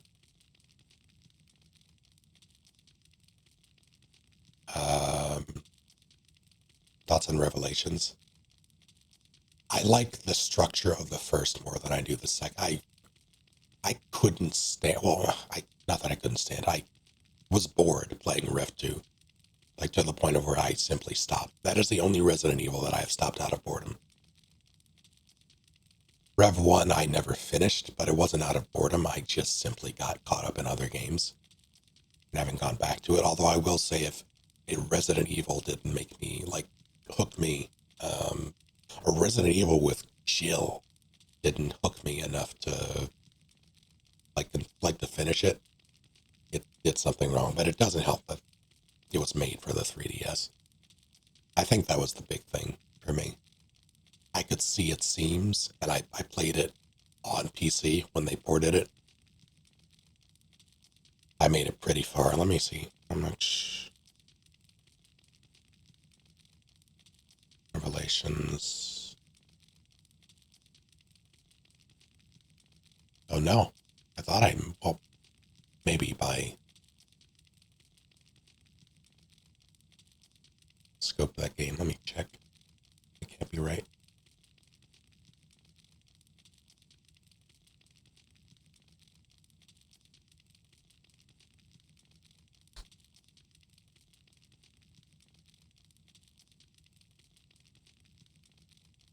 How long to beat?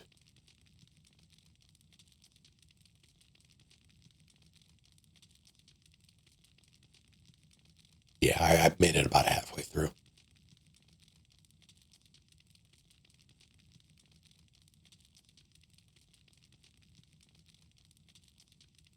It's half listening and thought Rev 2 meant Guilty Gear. It's part of the Resident Evil universe, yeah.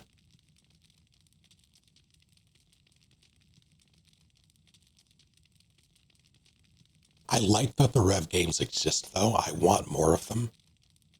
People, myself included, are like, hey, make one with Rebecca. It's time. Because I tend to relegate the side stories. It's frustrating that they do this, but a lot of the main characters who aren't Leon or Chris get relegated to side stories. And Revelation seems like the series the brand to do that.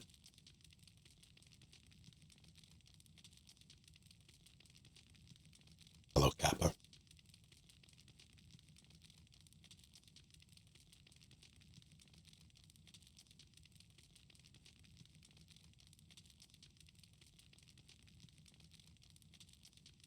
Any interest in going back? I would probably go back to it at some point. Like I'm not opposed to it, giving it another shot, especially now that I know what to expect. I think a lot of it was just like a lot of my disinterest was due to unmet expectations.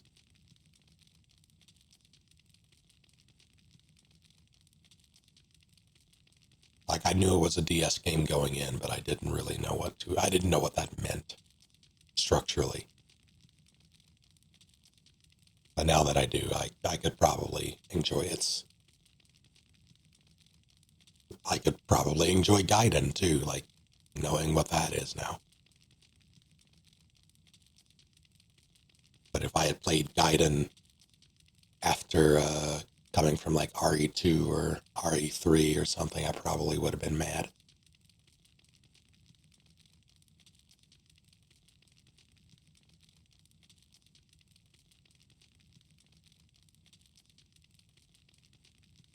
How much time did I put in Rev 2? I put,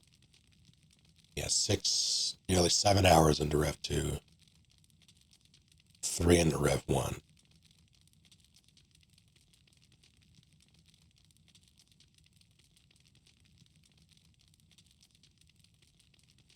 Yeah, Rev 1 didn't meet my expectations because I was very much looking for a classic Resident Evil experience. Rev 2 disappointed me.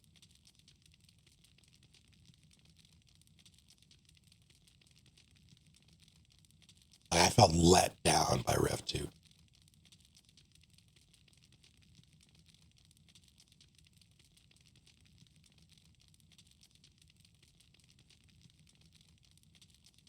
And a lot of that, like it's Claire, it's Barry,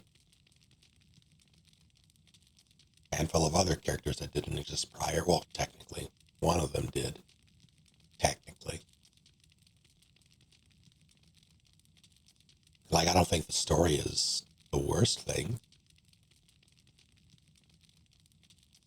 But the gameplay. All that gameplay.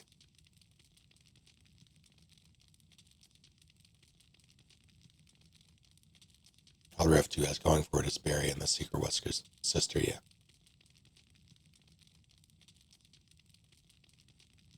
It was, I think it was most disappointing because I'm pretty sure it wasn't built for 3DS, right? But it was still, it was built for consoles. So it was released episodically on those platforms, like on various platforms. But it still felt like a 3DS game.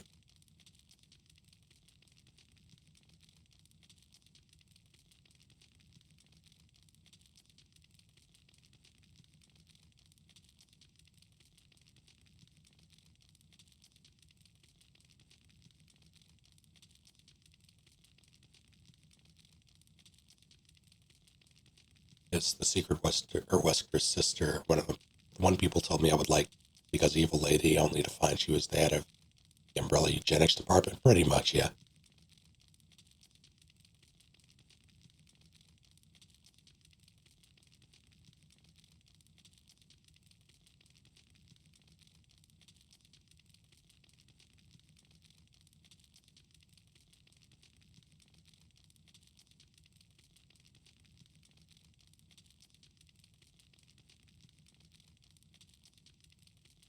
Oh, 126 hours and miles. Nice.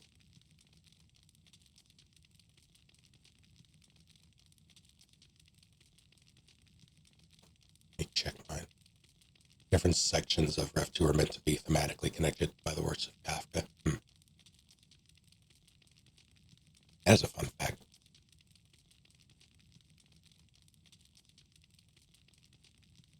I have 65.8 hours. So roughly half of yours.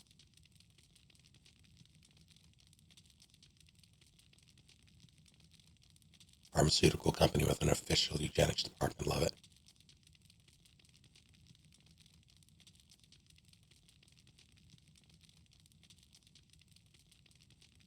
You know, I don't think it was public, but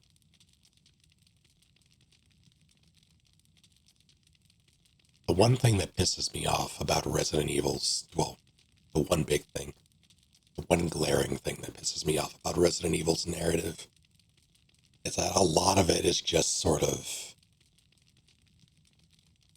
like these are organizations or structures or apparatuses that exist in our world, but we're just going to throw the word out there and just sort of gesture at them vaguely with the narrative.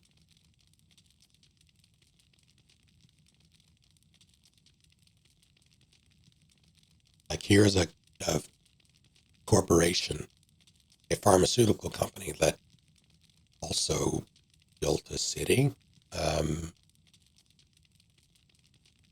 or has contributed to the foundation of a city, who is able to, I mean, it's not outside the realm of possibility today for big pharma to have their hands in, I mean, they do, like money runs deep in politics and government. So them being able to influence everything like that makes sense. But they don't really get into it. They just sort of gesture at everything. Somehow all these other companies exist as well. The fact that STARS exists, like,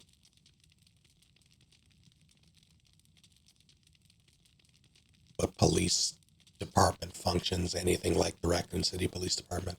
Oswald Spencer was the eugenicist for the pharmaceutical company, yeah. 100%.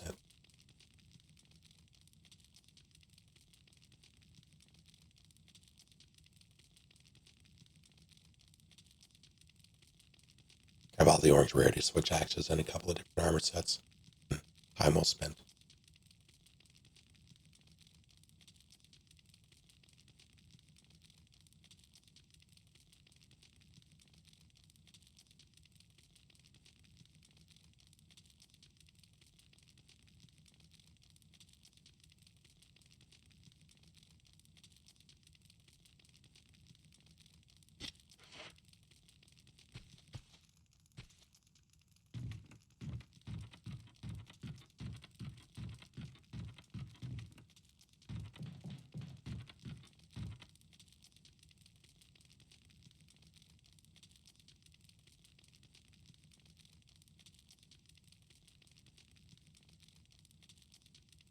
Yeah, the sheer amount of bullshit that they cram into Umbrella's found, like the world building involved that really just functions as set dressing, makes me sad. Because a lot of it's nonsensical. I mean, it doesn't really have to make sense, especially back during its inception where games didn't really make sense. Like, the fact that they put as much thought into it as they did is commendable, honestly, but I was hoping we'd get more from the remakes. I'm still hoping we get more from the remakes.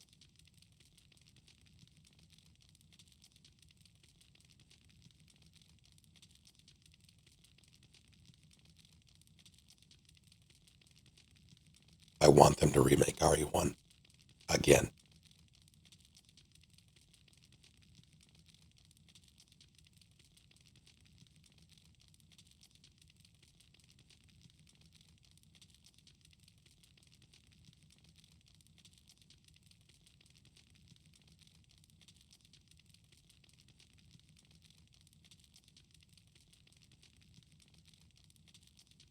People who play Rev 1 don't even know that RE. Oh, my throat is going.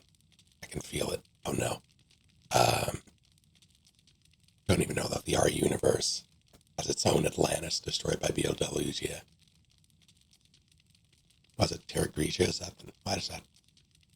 That sounds right, but I don't know if that's Rev 1 or not.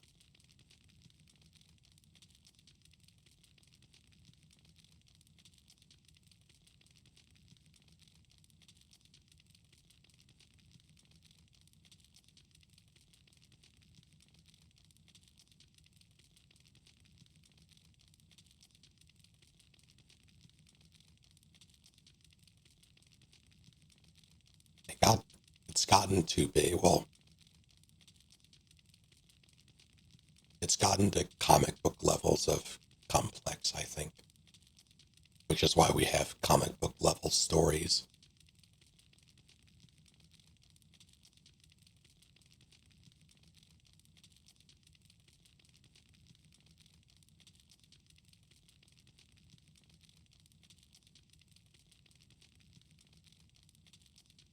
Like in terms of writing, there are no real stakes.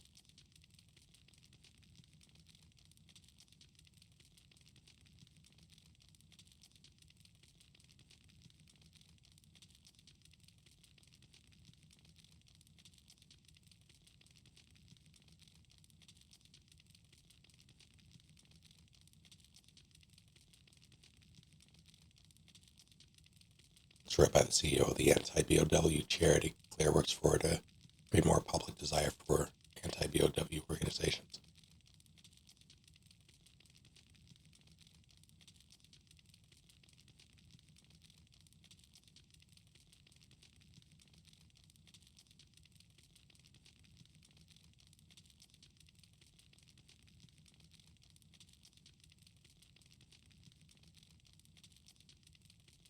I will commend them. I will commend them very much for trying. I'm going to have to call it soon because my voice is going.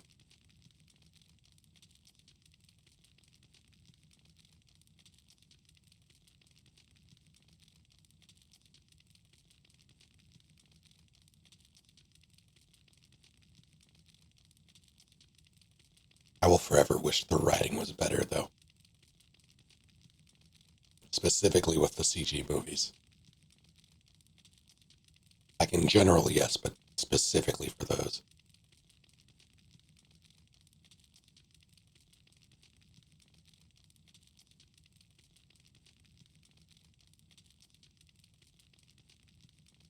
There's a lot of neat ideas.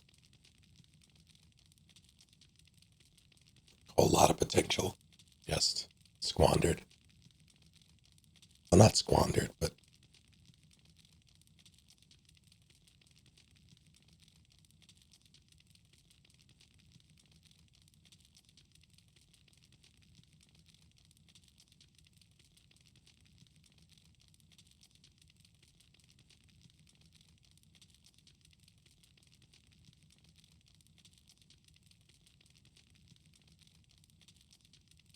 sorry, 7 and 8 just hard ignoring. Oh, I can't even. This is bad.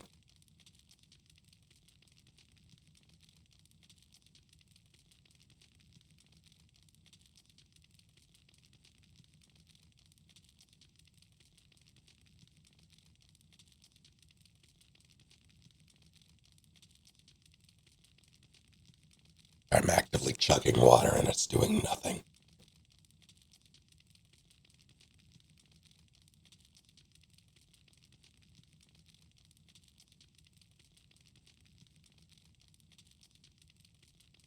Eight added so much bullshit, though. Like, the implications of 8 are terrifying. And not in a good way. I did do Breath of the Wild, yes. I don't know if the VODs for that are up. They would be in the archive. If they are. But I don't know if that was before or after.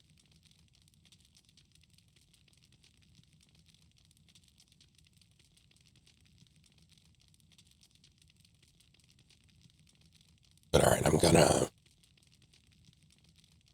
we'll see if this isn't a lasting thing tomorrow. This whole voice thing that's happening. Goddamn. Why is this happening?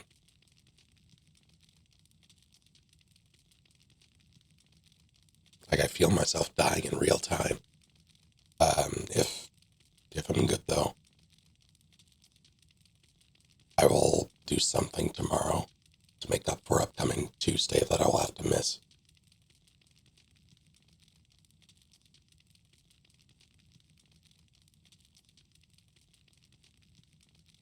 Otherwise, I will see you all Monday.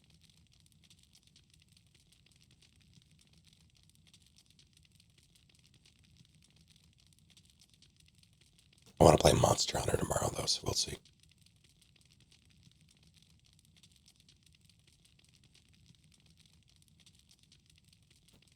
Actually, yeah, count on that. Count on Monster Hunter in some capacity, even if I have to not talk. Unfortunately, I have no honey. I have plenty of tea, but no honey.